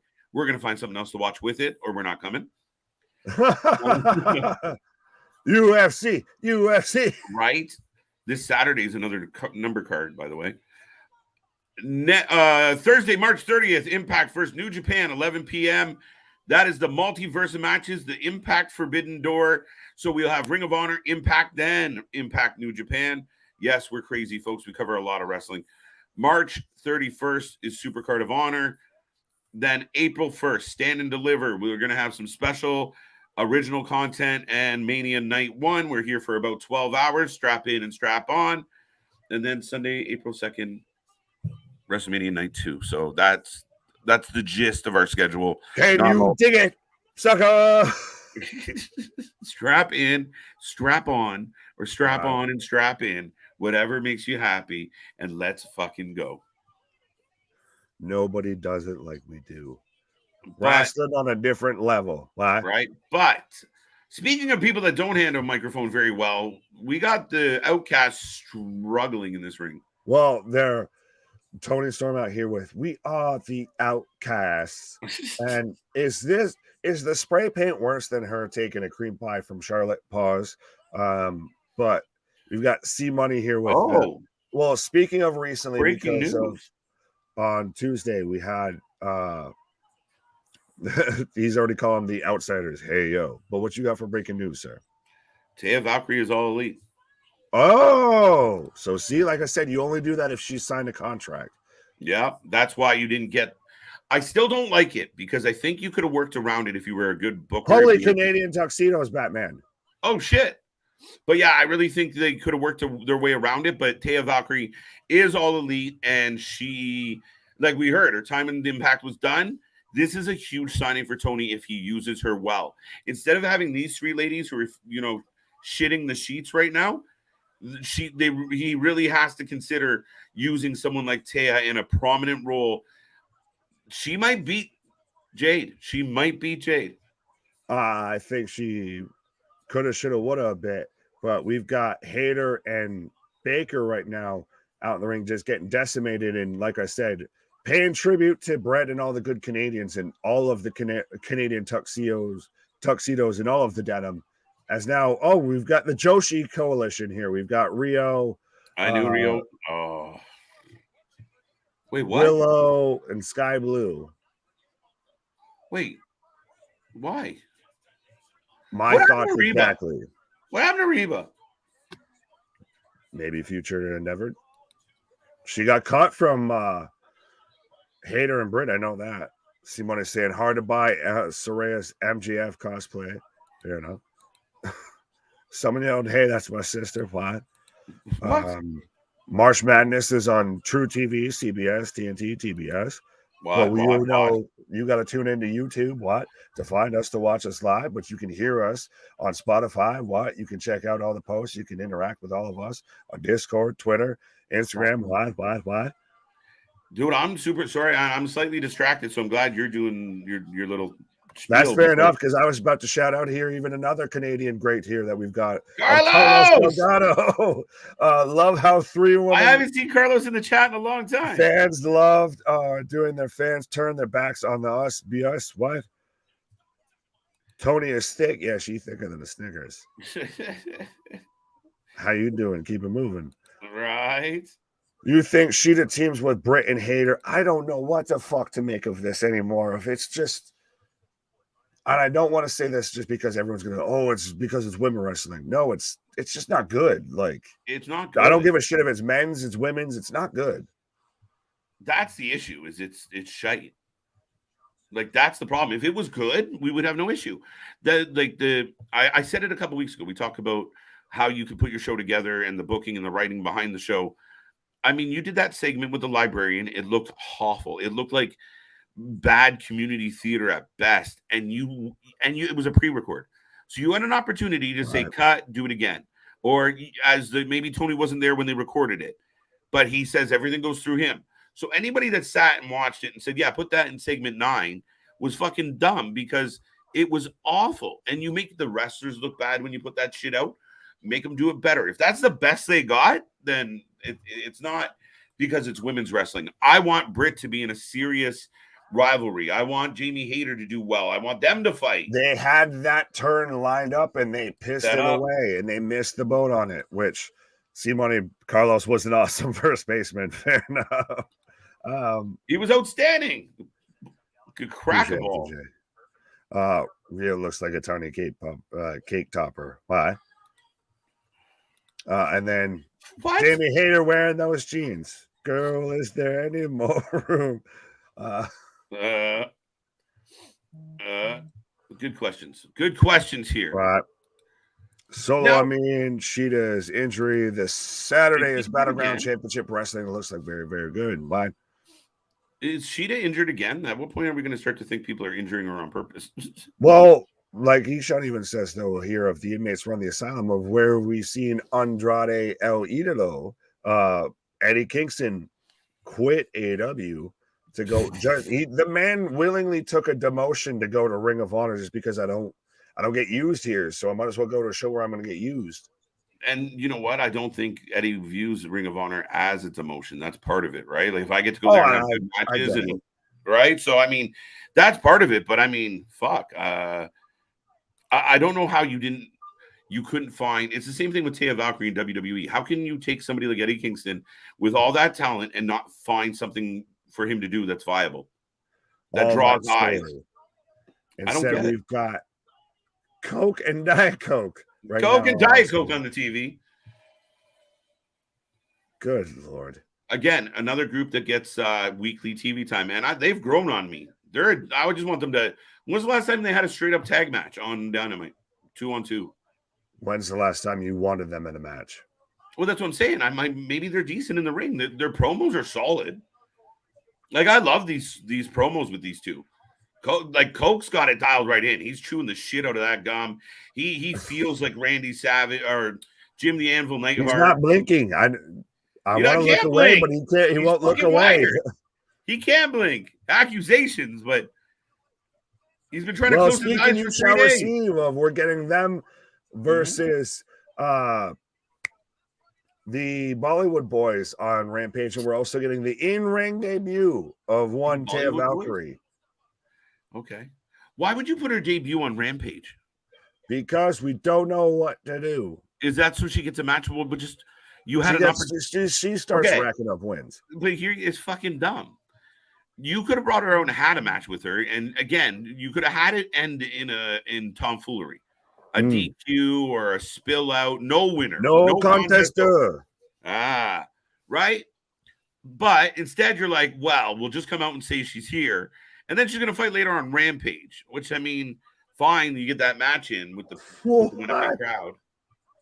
We're getting Hobbs versus Phoenix on Rampage this week. And next week on Dynamite, we're getting a no DQ match between Hook and Bivens. Oh, yeah, that's right. He earned that right. I was like, who the fuck's in a no DQ match now? So how does Hook lose to Bivens? Big Bill. But we've got the main event of the evening, folks. The triple threat trios match for the trios championships. So who comes out first? Carrie? The House of Black, the champions coming out first. Of course they are. No, you save the champions for last, but no, it's Winnipeg. No, I mean, I agree. You're right. Judas in my mind. Yeah. Judas, you're going to get the big. This is where Jericho's arm in arm with Tony, and it's a clear. No. I'm going to get the biggest pop. I'm the hometown hero. And you might be right this time, but I'm going to go last, Tony. Yes, Chris. Whatever you want, Chris. Whatever you want, Chris. Are you going to finish that? No, I got it. Come here. Like, seriously. Right. I get the whole champions prerogative to come out first. Roman came out first. Montreal versus Sammy. But again, that's how you milk the audience. So I can't. Yeah. You're citing yourself with a perfect example there. Yeah. But so House of Black retains. Who are you taking? Does one of the Winnipeg boys take it? Man, that would blow my fucking mind if we end this show with Jericho with the belt. Because that would tell me Jericho's in thicker than everybody. That would be the one thing that would blow my fucking mind. Like, that's where we said, like, Jericho handpicked. Like, what we saw, dude, we talked about this, and I'm so confident that it was very much of a, hey, Tony, I've never had that Ring of Honor title before. I can make it popular. I can do well for it. And Tony put the trios belts on Kenny. It didn't work that great. And now you've got it on them, and it's already not going that great. See, I can do that. I can get that over. Right. It's going to be one of the biggest moments in AEW history. Me in Winnipeg. It'll tear the roof down. If anybody but the House of Black leave this arena with the trios belts, it's a fucking travesty, a mistake, shitty writing, and I'm going to quit Dynamite like I quit NXT if they keep it up. Oh, Lord. I'll go back to NXT. You and Cliff can do fucking Wednesdays. No, I'll do Wednesdays. You and Cliff can do Tuesdays. There we go. We'll trade that. Right. But as you pointed out, if you had your car even speaking to you earlier today, the radio was compelling you. Right. We've got, playing Carry On My Way. I jump in the truck, turn it on, and fucking there's Kansas screaming at me. I'm like, all right, it's gonna be a Dynamite type of night. Well, I did mention Winnipeg boys, and I didn't say it had to be Jericho that maybe leaves Winnipeg. Listen, they could win it back. It wouldn't shock me if they won it back. That's what I mean. So far, Kenny's gotten this the biggest, if not the second biggest pop of the night. Oh, they're losing it. And then you know what? I shit on the Bucks all the time. That entrance is fucking great. And whoever picked that song is a fucking genius. High five. You got one. Even if it was a fucking squirrel finding a nut once in a while. Good nut to find. That's called pause. I was going to say that's called AEW. I like the Elite Canada shirts they're rocking. I'll give them that. I'm a sucker for some good old red and white. I think that Kenny and the Elite could win it. I don't want them to. I think they could. Jericho, to me, is the most unfavorable outcome if they do that, then it's fully CW of now they don't read the audience, anything like that. Carlos is like, listen, I'm kind of with him. I'm kind of with Carlos on this. Well, and then that's where we've even got Larry. I don't know if you're talking to Victor or what, but are you really going to quit watching? Oh, well, yeah, because he said, if Jericho and the Jackass Society win, I'll quit watching AEW. So, see, I might just now be here. If they win this, goddammit. Just alone. Folks, tune in to me on Wednesday nights, ranting and raving about how Jericho Appreciation Society just you and our old buddy Robert, just the only two here. Yeah.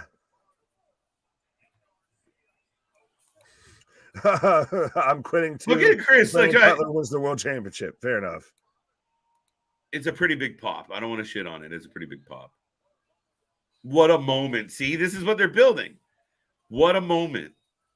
Like, that's where they've got it. It's the delusions of grandeur. He takes the pin, though.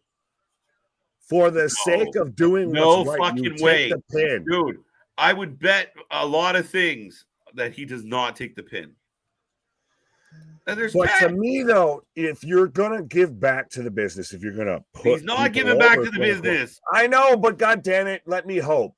Where's Damien, the leader of the Hopium tribe here? But if you're Chris Jericho, if you're going to do what's right for AEW, what's going to help grow the company, you take all of this and you're the hero that dies on their shield.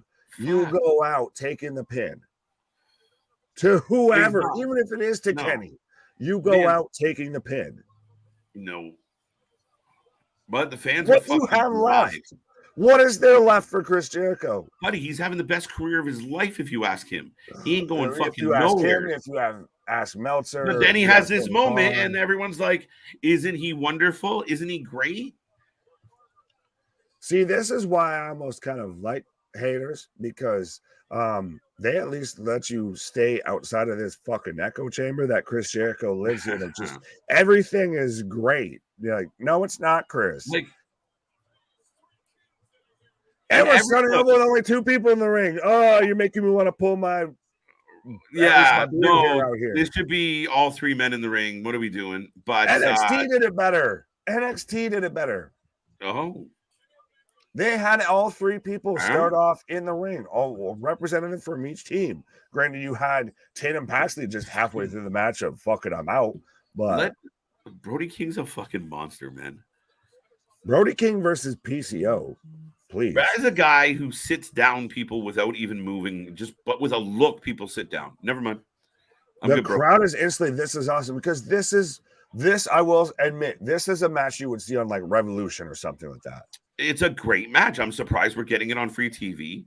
But again, I mean, you see why we're getting it, and I'm good for it. I mean, we'll see what happens. And Garcia stammers to the Elite's corner for a tag, and they all just get the hell out of Dodge, and you Yeah, don't no tag me. kidding. And I thought, you know, I heard rumors that Garcia's older sisters were going to join AEW. no, they've even come out and said that they aren't. AEW lives for moments. That's it. I said it. Yeah, it's a bit. Yeah, but lately the moments have felt like the moments aren't great. Well, it's oh shit, that was great. You You have certain moments like remember when they had Goldberg versus Hogan in the Georgia Dome, free on a Nitro. AEW, I feel like, has had like 2 or 3 of those moments at this point. Big pop for Jericho. Big pop for Jericho in the peg. So we're getting Callis is on Jericho commentary. versus Kenny. Sorry? We're getting Jericho versus Kenny right now in the ring, and then instantly, Malachi, what the fuck? You walked out of the ring and then turn around and bum rush them? Like, yeah, wait, what did Malachi do? Oh, I don't know. I'm so confused. You're right. I don't get it. They are. Tony Schiavone is the best, man. The guy is like the Byron Saxon of AEW, where he just, oh my God. Tony would work great as a Jack Tunney, as shit. A spokesman for AEW, a commissioner, what have you. Oh, so we go right into chaos. You have the crowd in the palm of the hand. You heard the crowd. They're into everything you're doing. Don't spill out into the floor and have chaos. Well, we got to have it during picture-in-picture because the crowd was popping for Jericho versus Omega. I didn't get picture-in-picture. I did. I'm in picture-in-picture right now. I'm in full screen. Well, damn you, Canada. So you got the Canadian Special Edition Deluxe. Well, no one's got it better than Lyra Joe right now. So right. Oh, but you had everybody in the palm of your hands, and everybody was into the tags. You were getting the crowd to pop on tags. Now it's chaos. What do they cheer for? There's chaos. So you hear the crowd start muttering instead of cheering. That's when you get out of your own way. Do a better match. And that might be a benefit of, at least with what I have of versus you, of if I wasn't watching us, I wouldn't know what the crowd's doing right now. So I'd just still be energetic. Fair enough. Like I probably was going into picture-in-picture, maybe dull off a little bit, but the thing is, like when they do it right, like the Elite, that is, and Jericho, the fans were cheering. The fans popped. You know, when they made that tag, the fans went nuts. Oh shit, they're gonna get Kenny. Then somebody fucks it up. That's what you're supposed to do. There's supposed to be a couple teases to that big showdown. Then when we get Kenny and Jericho late in the match, people lose their fucking mind. But do we at least like that this is going to get time? I know we've got about 20 minutes still left in the show, and that's not including if they go over. Yeah. So they'll go for a minute.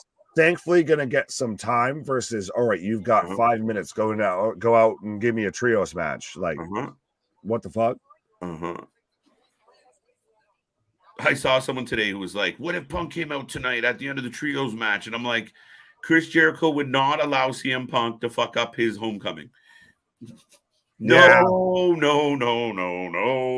Even if Punk was in the building tonight, Jericho wouldn't allow him to come out. And when I say allow, I mean like throw a temper tantrum with Tony until he got his way. Border Patrol and the Mounties just have a little special picture tonight at the border of don't allow this man into Canada. Right? Julia Hart takes out Brandon Cutlet. Go for it. Cutlet's absolutely fucking useless. A strong breeze could take out Cutlass, so yeah, Cutler serves no purpose. He's not even like it's go home heat with Cutler. Get rid of Cutler. You have too many. Don Callis is enough. Nakazawa, yeah. Just so, yeah.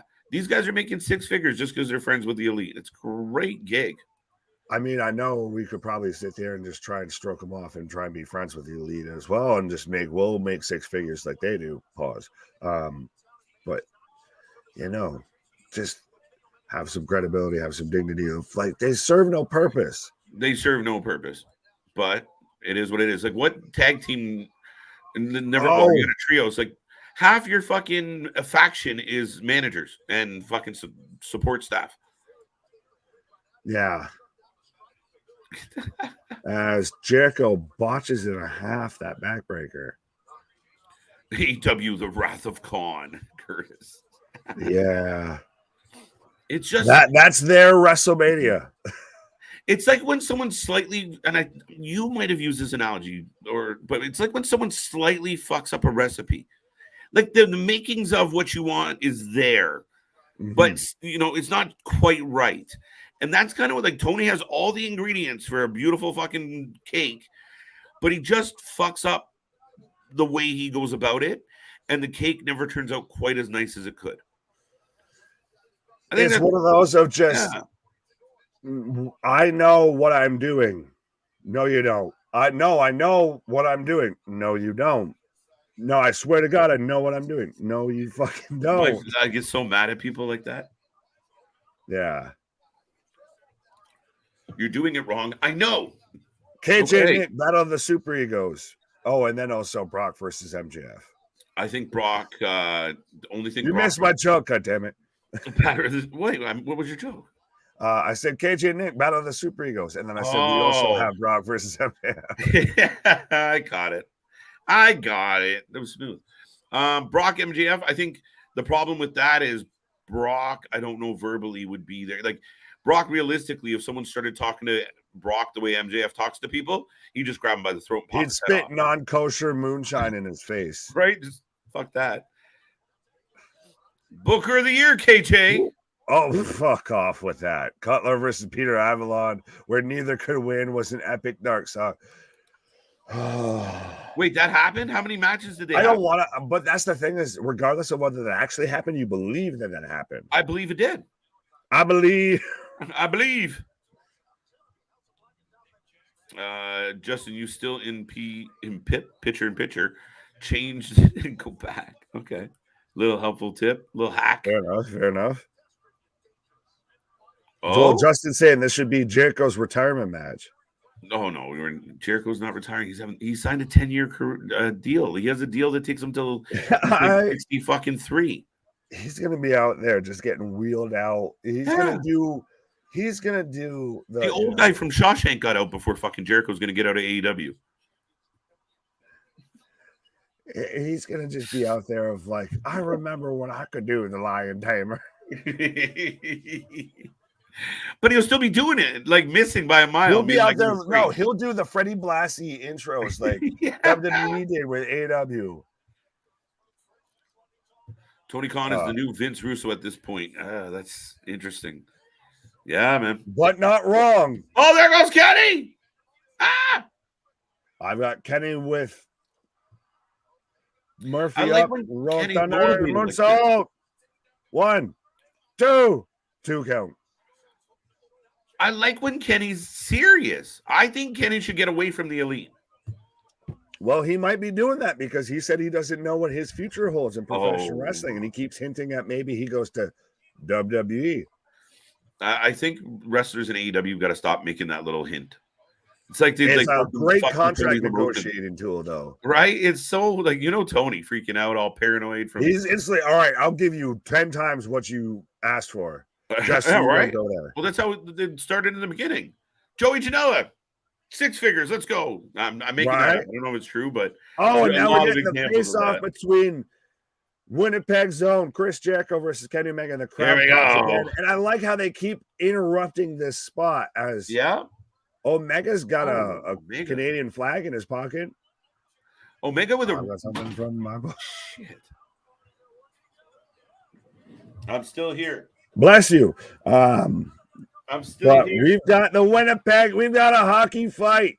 We've got Kenny Omega and Chris Jericho just throwing hands. The only thing that would make this better if it was a goalie fight is we've got a V trigger from Omega onto Jericho, running knee from Garcia, clothesline for Brody King onto Garcia, and everybody's falling out. Oh, here we go. Big spots. Navarro with a cutter onto Brody King, botchy knee from Malachi on that sounds like Sammy. Sliced bread from the Young Bucks. And now Murphy up top. Meteora. Oh.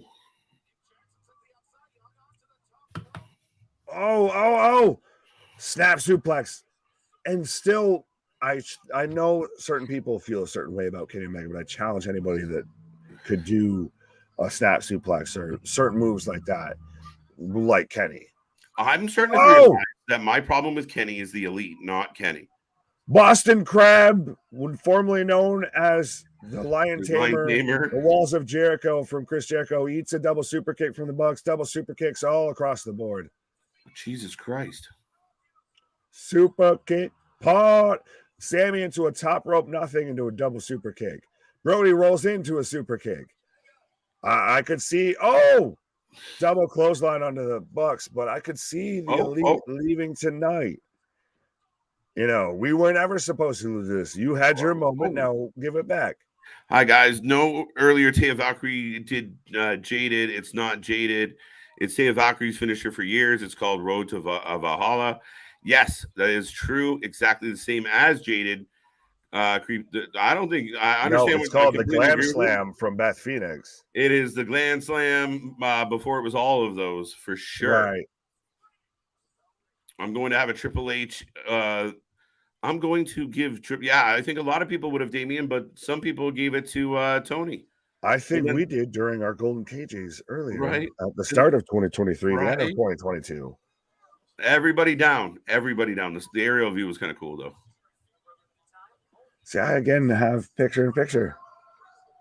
Do you have the unpicture-in-picture because you're in Canada? No, I got no picture-in-picture. The show rolls on for me, folks. Remember when Jericho used to double power bomb followed by a Tiger Driver? Yes. Remember when Jericho used to be good? Yeah. Ouch. What's up, C-Money? Choose C-Money. That's the Glam Slam. There you go. Meltzer can't stop touching himself over this match. Carlos. Accusations. You're not wrong, but accusations. Facts. No, I'm just kidding. Accusations. But yeah, no, he's probably, listen, I'll bet you good money that he gets higher 7 rating. stars. Yeah, we got what, 5.75 for the Iron Man match. So let's see what the 6.25, 6.50, fucking 12.25 because of Canada and the exchange rate. I don't fucking know. Hockey fight in Canada. Hello out there. It's hockey night tonight. It was so much instantly. My mind went to hockey night in Canada. Yeah, I was like, fitting that we're gonna get a hockey fight, man. Oh, my shit just don't want to cooperate. Everyone down. Final four. Mark, we're talking about wrestling at the moment, dude. 17 stars. There you go. Before the Glam Slam, it was the Chicken Wing Slam from JAS. That's true. JAS used the sit-down slam, too. Oh, both men. JAS deserves still her flowers, I feel a bit. There you go. Damian. With Jericho, Kenny, and the Bucks in this, it's automatically a 7-star match. It was a 7-star match after the entrances. He just takes however many letters are in Omega and Jericho, and then it's like, that's how many stars it gets. Okay. Right? Just starts adding them up. Right. He's like, all right. So now how many letters do they have in common? Well, I'll take those stars out. So it still ends up like, 6 3/4 star match. Captain Spectacular. Was that LJ? Who? Why? I think I found LJ. Did you win a t-shirt? Why? I think I won a t-shirt. Insider trading. Was she just like front and center on the fucking screen holding up a sign? Did it say Wrasslin for Life Network? No. Well, you should, folks, if you go to any sort of wrestling show. Right. Christ, can you go to an XFL game, an NFL game, a spring league baseball game, all of that? Right. She's just a valet. She's not a manager. There's a difference. She just escorts them out. She doesn't manage. She's the Wednesday Addams here. Yeah, good way to put it. I like the goth turn for her, but I thought you were about to start talking about the Netflix series. I was like, you were about to go like, I liked Wednesday on Netflix.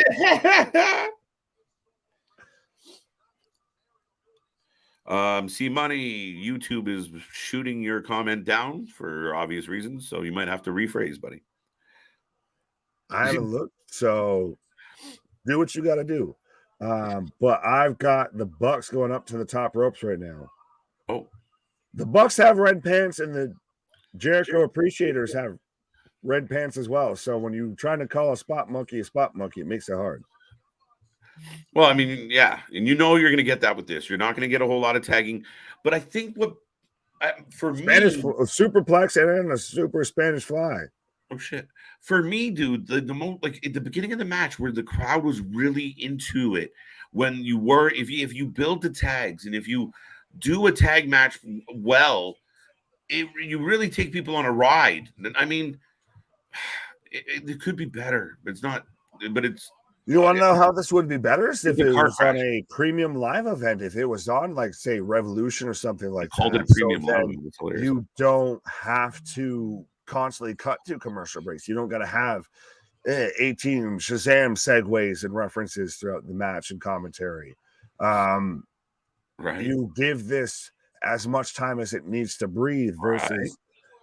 for those of us who watch it week to week, we're still halfway looking at the clock of, all right, this has got Right. X amount of time left. Right. Yeah, I almost like the idea, like if this was Jericho versus the Young Bucks for a number one contendership kind of thing, I would have been happier with that than the triple threat. And again, a lot of the moments and spots have been very about Kenny and Jericho for obvious reasons. We're gonna get a double Winnipeg superplex on the Brody King. Oh, on the Brody of all people. And that giant match. Why is House of Black in this match? Because they're the champions. What? Oh yeah. 5 minutes left. Get ready for something screwy, guys. Shenanigans in 3, 2. I was instantly going to the Super Troopers line, but I don't know if I can. Oh, Codebreaker. From Jericho onto Kenny, well, sloppily, but if Jericho wins this match, I'm gonna be so upset. Well, according to half our audience, they're going to quit and everything, and you'll be there's going to be a revolt. You'll be there hosting Tuesdays, and everybody's going to shift to there, and I'll just be here solo dolo talking on Wednesdays. Well, is it weird that we randomly cut to the BCC backstage? Speaking of, if it's weird, but yeah. Oh, okay. So we're just moving. Like, okay, once that's interesting. So who? Oh wait, what the? Why would you do this? Like you just got there. As I've got a. Why would you do that? Because we're 9 men in the ring. We don't have a tag division anymore. We have a trios division. What happened to the tag division? Fuck. The Young Bucks added Kenny.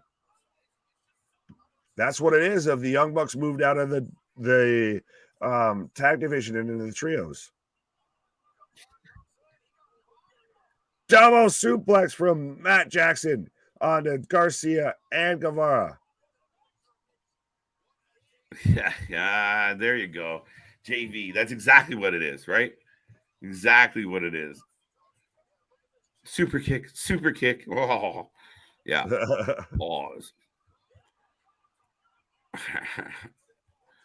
What's the point of showing us back? Yeah, I don't get it. When you have 9 men in a title match for, your trios championship, why would you flip back screen and show another 6 guys fighting? 7-year itch from Sammy Guevara for a 1.5 count as Brody breaks it up. But yeah, 100%. It's exactly this. Of, hey, Farva, what's the name with all that goofy shit on that restaurant with you like with all the goofy shit on the wall? You mean Shenanigans? Shenanigans? Oh. Bucks left tag division, so trios division got more screen time. Amen. Absolutely. I was saying that earlier when the Bucks weren't around. Why was Death Triangle not defending those titles every second week, once in a while, a couple weeks in a row? Never. They had one title defense, and then they gave the belts back. Thank you for holding them. Well, now they're going to be the new Ring of Honor tag title holders. Interesting. And Phoenix are going to fight Hobbs. Bluebirds. Well, I'll save it, but I mean, it's so funny. I was joking around when I said that See, Jericho's going out on his shield here. He's right now walking into the pit of the House of Black.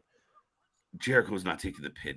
Yes, he is, because he's out here going, I'm going to take all of you on. Jericho's not taking the pin.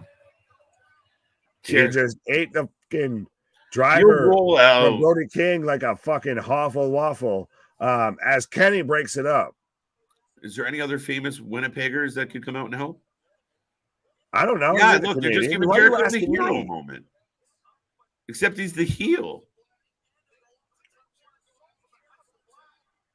I love that finisher. Goodbye. Oh, he's got the bat. Yeah, the Jericho's not taking the pin. Get the fuck out of here. To jab to the face. With the bat on Brody King as Sammy screws up initially the shooting star press. 2. Oh, kick out. Oh my God. I thought we were about to get Jericho winning the trio things that Jericho will take before taking the L tonight. Oh shit. Back to Brody. Shut the fuck up. All right. Black Mass. See how to left field, right? It's like the champions kind of. Wow. Garcia's going to eat it. They're not turning face. They're just in Winnipeg. 1, 2, 3. So Garcia eats the pin. So I'll give you credit on that. Jericho wouldn't eat the pin. He takes the Black Mass to roll out. But the Jericho appreciators take the pinfall as the House of Black retain as the trio's champions. So it's just funny because to me, the team that was highlighted the least just won the match. And it's kind of a weird, but they deserve to win. I'm happy they won. Blame Canada. Oh, you can't blame Canada. Oh, here comes Bucket. You can. Oh, Hager looking like a fucking fan hopping the barricade here. Leisure suit Hager out here with more leopard print than Ernest the Cat Miller. Hell of a reference. Oh, now we've still got the Dark Order and the BCC. So again, like we said, because the Bucks left the tag division, even though we've got FTR back, which granted their contracts are still up in April. They haven't signed long term. They still could pop up and dip. But now we're fully focusing on the trios division. There is no tag division. What tag division? We got the trios division. We do it one better. Even the live the Spinal Tap of tag team wrestling of these go to 3 instead of 2. Right. Oh no, they roll people back in and they roll right back out. What the fuck? Show it with the Elite behind them. Oh wow! So we might get the full turn back. Blood and guts. Full Elite, we get beat. Hey, your meat. Blood and guts. Your meat. The crowd popped for the Elite. So is this Blood and Guts or War Games or Stadium Stampede or Anarchy in the Arena again? What the fuck are we doing? Right. And they backed off. The big bad BCC back off. Yeah, Moxley with his blood in his guts and all of that. Okay. He's shook by the fact that Hangman actually doesn't have jobbers as his friends now. But dude, okay, that was a good That was not good. It's not good. I was so confused by the decision making to a degree. Like your champion, and actually Jericho, I'm surprised, was not involved in that final. Like by the end of it, the champions and Jericho's team, the Jerkoffs, are all rolled out. And the highlight of the end of the show is the BCC eyeballing down the Young Bucks and Adam and the Elite. So does Adam Page just say, sorry, Dark Order, I upgraded my friends again? Yeah, we've got the Jericho appreciators. Surprisingly, are not involved in all of this. But like I said, now we've got, I guess we're going back to being the Elite of, we just need to reunite the band. It's so weird. Now they got a pop for it, but then there's the BCC who, they remember those vignettes where they were, you got to bleed to be with us, and we're fierce, and we don't back down, and we'll take you to hell. Oh, I get it. They're trying to be. They lost Regal though, so they're out. It's just, again, dude. It's like I said, he's got all the fucking ingredients for a fucking. And he just can't fucking pull it off. He fucking puts his egg yolk in too early and fucks it all up. Yeah, we're over here. I know we might sound a little like Gordon Ramsay. It's raw. Yeah. Like it's got ups. Oh, relax. Yeah. It's one of those of he's got as much booking experience as we do. So let that be said. Fuck it. So but I mean there was a lot of clear misses, the clear. You're sabotaging yourself. Yeah. It's like a kid coloring outside the lines. Like you just can't keep within the lines. It's a nice picture, but he just colors outside the lines in the wrong spots, right? Like it's a blue duck because I've never seen a blue duck. But this doesn't have to be on mute. But this doesn't have to be on mute. What's your say, Birds? You want somebody's milk? The only likable character in the Elite is Kenny. True. Facts. I agree. Yes. I'm convinced. Right. I like what Kenny's doing, but I think he's held back by some of the shit he's involved in. What a cluster. Do you not feel like there was 35 people involved in the last 2 matches of the show? Yeah. And I think it's because it was. Like, it's a lot of, well, I can't feature you in a match, so I'll feature you in a run-in. Like, yeah. He's just like fucking, he treats the ring like it's Noah's fucking Ark. Go, 2 by 2. Go, you go. Get on there. Right, but this is because he has an overinflated roster and has not fully reined it in. What? Yeah, no, it's mismanagement of your roster, right? When you don't That's have what the I'm right, saying. He hasn't pulled it in of you guys are top guys. You guys are mid-level guys. Yeah. You guys are underneath guys. And it's just all over the place. And just you have to deal with it. If no, he goes by whichever way the wind blows is what Tony Khan decides to book. Yeah, and I mean, like I said, I love AEW when it's good. I want it to be good. This show started off amazing, Nick. Like out of the gates, it was swinging. And listen, I know at times people are going to be critical. I can hear, the Bischoffs and the Cornettes of the world already, Jungle Boy got the mic and he sounds like a chicken shit. And like, oh, I hear it. He's a little green. He's a little shy. He ain't quite there. But that's what we're watching, young talent, right? Yeah. Yeah, I think that I'm really happy with that first segment. I'm really happy how they opened the show. You still respect that they've treated him as much as they haven't booked him the greatest as a top guy, like with Darby, even Sammy. Surprising, we got Sammy twice tonight, but that opening segment with the 4 pillars was good. I love Sammy. What did you just? I thought you just said you love Sammy. No, what? They love Sammy. Oh, yeah. Well, when you can I'm amazed we didn't get Chris Jericho opening us and welcoming us to Winnipeg, but right. We started off with the bar mitzvah that was good. Yeah, there was good moments throughout the show. It's just still, it's the weird little tweaks that you see that are blatant. That you're like, just do this, and it would have been 10 times better. And I think the people who defend AEW are going to say, well, the fans can't always get what they want. And it's not that. Like, if Jericho won tonight, I'm fine. But if you get me there where it happens and I'm like, I'm pissed off, but I'm mad because the guy I was cheering for lost. It's not go home heat. It's not get the fuck off my TV. It's not what the fuck. If you keep ending shows, and man, we do these shows and we see the fans' reactions. And the fans, when you're a collective fan base and the guys that watch and girls that watch every week are kind of at the end of the show like, huh? What all happened there? That's not good. You fuck up your own audience.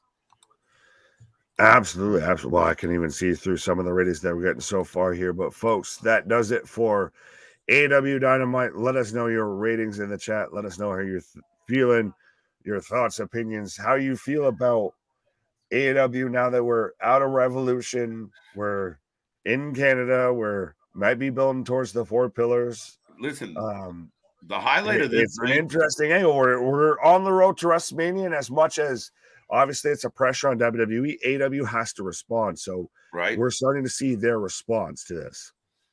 Yeah, I mean, maybe. Is that really? I don't know, man. Like, this isn't. I don't know. Like, where does this go? Does this turn into a blood and guts or another stadium stampede or another fucking, another fucking arena match where everybody is everywhere doing everything? I still think that the best parts of that main event were the moments where they took a breath and got the fans involved. And when the fans were into it, it was really, really good. And then everything became chaos. It reached its initial peak the first moment that Jericho and Kenny got face to face. And then when it went into picture-in-picture / just straight commercial / not commercial for, I guess, the Canadian exclusive, is when it lost all of its steam. Because then it became a giant schmoz of now we're on the outside. Now we're getting everybody involved. Now legal man syndrome goes out the window. When you had initially Jericho and Omega face to face, you were waiting for them to go at it and just sit there. And even if they sat there and did a hockey fight, the crowd would have popped for that spot. Yeah. And but then you go into a commercial through that, and it just killed everything. Well, yeah. And I mean, I think you're at the point where, like, again, you knew the marquee guys on this show were Jericho and Kenny. That's why this match was arranged, because, you know, the two peggers could get on the screen together in a huge pop. Smart booking. It's the same thing. You know what? We're going to get Sammy and we're going to let him main event Montreal. Smart booking. Again, it's just, I think when you get it so complicated, like you're, like I said, you have a main event with 9 wrestlers and you're flipping to the back to include 6 more plus security and referees and friends. Like, that's overbooking. That's watering down your own product. That's fucking up your own dessert. Like I said, you have all the ingredients and you just can't pull It's having dinner before you have dinner. It's Vince Russo booking, like we've said for the longest time. Of we understand that Tony Khan's a professional wrestling fan, and he's always trying to sold people on, oh, I like the stuff like Jim Cornette talks about. Like, I really like what he has to say. Is it just really he's just been a Russo fan this whole time? Of he just likes the car crash booking of he's doing this. Not only do we have, like you said, we have 9 people in the ring already, and a fantastic just a trios tag title match going on. But let's add in more trios backstage from the opening match. Let's include that all the way in. Fair enough, as the man probably hits an accidental button there. But absolute folks. There we go. The old double tap. There we go. There we go. Miss me, folks? Yeah, man. Hello, my friend. I think a lot of it. I mean, even the Taya Valkyrie, I'm pumped, dude. That's a huge sign. You hated that booking, so let's. I hated how they booked it. I hated and to me, it's always trying to be cute. Look, they think it's Taya. We're gonna send out some jobbers so everyone's disappointed and bothered. We'll let her get crushed, and then people will cheer extra when she comes out after. You probably would have got a bigger cheer that initial. You know, you got the frenzied fans, give them what they want. That squash match in the way made no sense. Be creative. Don't be lazy. You go, you know what? Taya's going to come out. Then, you know what? It's not going to be going well at all for Jade. You fucking, what's her friend? We couldn't remember her name. Layla Gray. Yeah. Jumps her. There's a DQ. Or, you know what? Whatever it is. We get out of the situation. It causes a kerfuffle. And, you know, it sets up a storyline without it going into what they did tonight. Because I think, you're just in your own way. You're stepping on your own toes.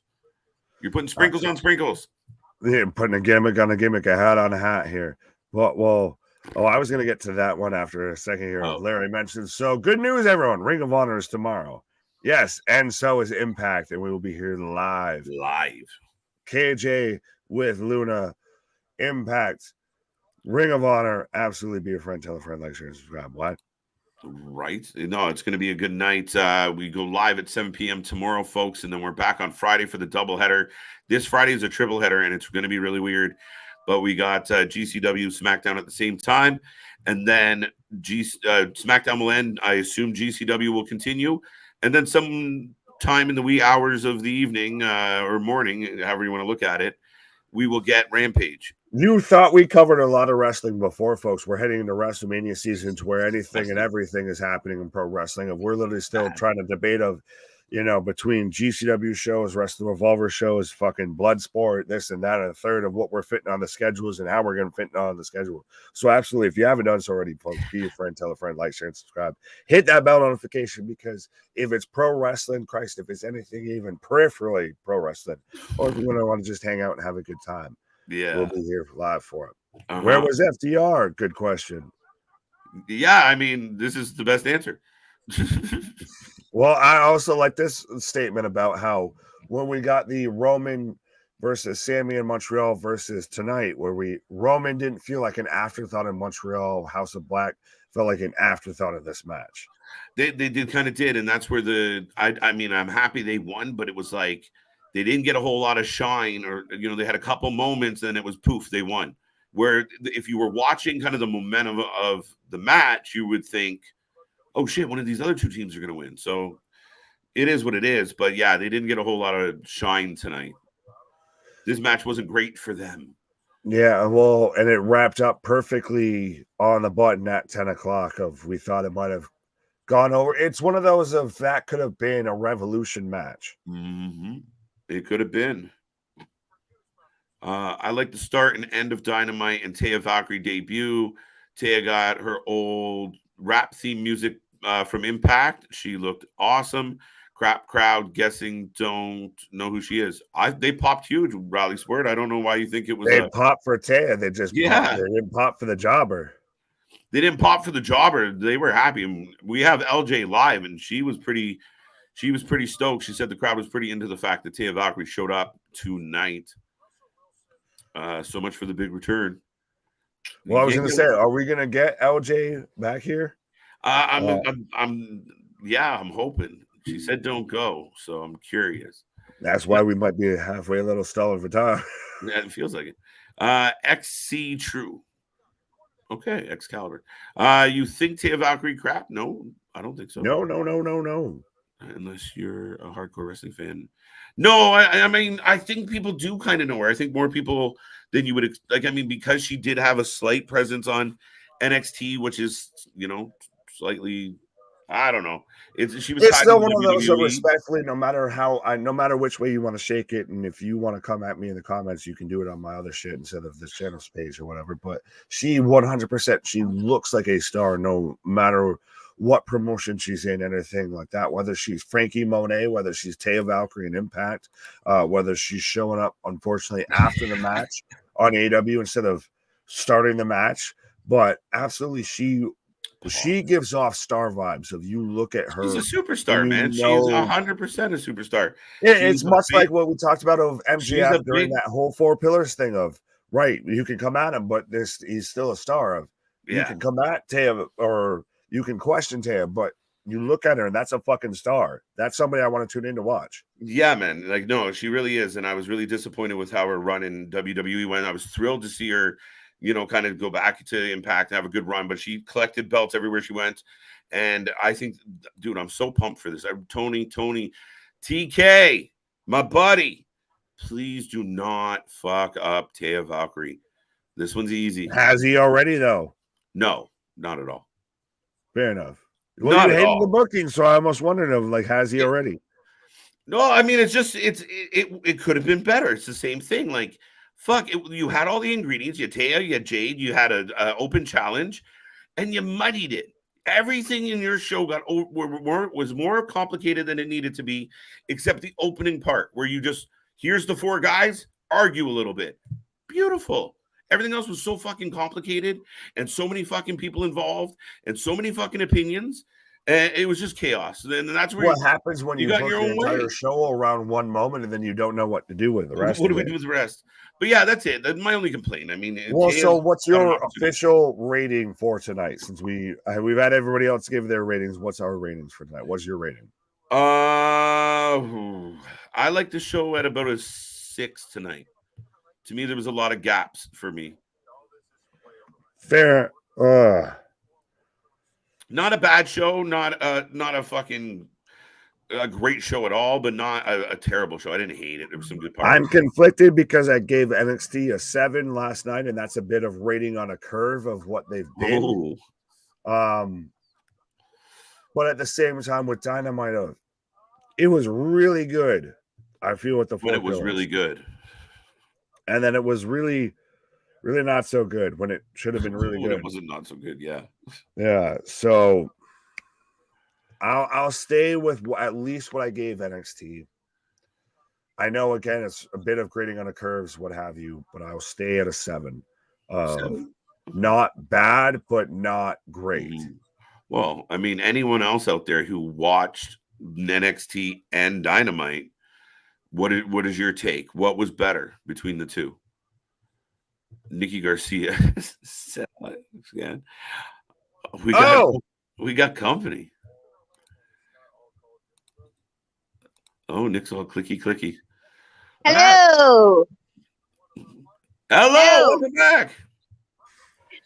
Did you guys, how much of the ending did you guys see? Because Kenny gave a whole beautiful speech at the end. We didn't see that at all. No, it ended with the BCC and the Elite just staring at each other. Yeah, it ended up with Hangman turning and realizing that the Elite was behind him, and then that was it. Okay, well, I'm glad you guys got to see some of the best spots. That is a great place to end it, but Kenny did give a beautiful, heartfelt speech to everybody here in Winnipeg. And I got on the camera. They saw my Kenny is Super Saiyan sign. So, yeah. AJ called it out. So 100%, folks. If you can find that moment, that's right. Send it to us 100%. No, it had to be while we were live. You can win yourself some free merch. Backwards. We can't give away 400 shirts. No, I'm saying whoever's first. There you go. First. All right, we'll consider it. That's funny. So did you enjoy the show overall? Oh, absolutely. The crowd did not sit down the entire time during that trios match. And just, my God, you couldn't even hear what Saraya and Tony were saying because everybody was just so loud. Then they're not feeling the Outcast at all. No, this crowd did not like them. No. Oh, what else? That main event was crazily booked. Very. All of a sudden, the Young Bucks were in the crowd, and then 2 seconds later, Floyd was used and then shoved back under the ring. Like, it was hard to watch everything just from being here. Yeah. But yeah, it seemed loud as hell. And Jericho and Kenny might have had the pop of the night, though. Yes, I love how everybody just wanted them to fight. We all forgot about the spooky boys, the Malachi and his friends. We all forgot about them. Right. Shit, that's a crazy night. You got Taya Valkyrie, you got the main event that you had. We got a hockey fight in the middle of it. Ted Irvin was in the building. Yeah. What did you think of the chaos at the end? Was it too much to watch? Like you had 4 teams, 5 teams out there now? Did the crowd die during the main event? Absolutely not. The crowd was definitely there through and through. I think it took more of the crowd definitely, it got a little quieter when Malachi and the House of Black were fighting. Like, the crowd died a little bit, but then as soon as Kenny or Jericho even got near the ring, it just alive one more time. So that's literally nobody here is. Oh, and we got Tony talking. Mr. Tony Khan is on the stage right now talking to us, and he's not blinking. He's not blinking, and he's yelling. All the shakes. Yeah. Need some fries with that shake, Tony. Can you hear what he's saying? Not really where I am at the moment. I can't really hear him. Fair enough. But we did get apparently somebody from Winnipeg is now All Elite, but she is somebody that's helping with the women's division. I don't know if she's a wrestler, but they did introduce her. Seems like somebody from Winnipeg is helping the women's division, so that's good. Is it the woman that lost to Jade earlier? I don't think so. I don't think so. Isn't it? So how many episodes of Dark and Dark Elevation and Being the Elite and so on and so forth are they taping, or have they taped so far tonight? So far, they've shown us that we've seen the taping of Dark Elevation, and I think we just saw a main event match of Dark Elevation this coming week with a Mr. Dustin Rhodes and a Keith Lee. So on Elevation. They on Elevation, because everything said Dark Elevation, and now they are setting up for Rampage as we speak. So we saw some of Rampage, we saw some of Dark Elevation, did Dynamite, one more match for Dark, and now we're on to Rampage. I don't know what this shooting schedule is, but it's something. That's a long night at the arena. Yeah, but there's food and drink and everybody of like mind, and nobody's telling you wrestling sucks, wrestling's gay, wrestling's not real. Everybody loves it here. Yeah, but you said that you said initially that people are already losing their voices and everything. So maybe that's part of why the crowd is so quiet when it comes to Rampage. Of when you have 18 shows getting recorded at once of event, you can only clap so long. Yeah, we'll see what happens with Rampage because my voice is starting to go now, and I don't know. So you're gonna get Taya Valkyrie's debut, and a couple other decent matches for Rampage. Yeah, I think it's gonna be good. I'm not 100% sure. They kind of just flashed a bunch of matches for Rampage and next Wednesday on the screen, so I'm not sure what is coming up next. Well, it's their St. Patty's edition, so you got to start, digging into the St. Patty's Day spirit and everything like that, so you can be in the vibe when they air it on Fridays over here in the States. So I did give the wrestlers some gifts. Some of the wrestlers some gifts that had some like Irish St. Patrick's Day stuff. So I'll let you know if any of them wore some of it to the ring. So if I see it, I'll let you know. That's amazing, and I definitely saw your sign. That's amazing. Yes, awesome. We played successful game of Where is LJ? So, right there you go. But I guess I will let you go now, and all the wonderful fans watching. So I will see you guys. I will see you guys, and thank you for letting me pop on here. It's been very fun. Anytime, we're gonna have to send you to other shows, and absolutely, you're gonna be the on scene reporter here. Yes, I like that. There you go. Okay, well, great to see you, LJ. Enjoy the rest of the show, and we'll talk soon. Thank you. I hope you guys have a good rest of your evening, and I can't wait for you guys to see Rampage as well. I'm not going to spoil anything. So get us that exclusive content. Right. Yes. There you go. Have a good night. Okay. Good night. One back to two. Folks, that is it. That is our show. That was Miss LJ checking in live from Winnipeg. Hey there, I think I might have something in my eye here. Who? What? I don't know. What are we going on about here? I have seeing no pretty idea faces on the screen here. So, what? Houston, we have a problem. But facts. There we go. Taya Valkyrie. I was referencing this comment. There you go. There you go. He's right. He's right. You should have held that up while you were doing that. Well, I had no idea. But hey, that's nice of you. Hi, Larry. How you doing? But no, that's it, folks. Another fun night on the stream. Another a little bit of a late one. We stuck around to get our correspondent from LJ on. And as always, we got more tricks up our sleeves. We got more coming your way. We are here all week long, folks. We are the channel. Just grinds on a different level. And it's just a ball to do it for you guys. Nothing but fun. It was a good night. Not my favorite Dynamite.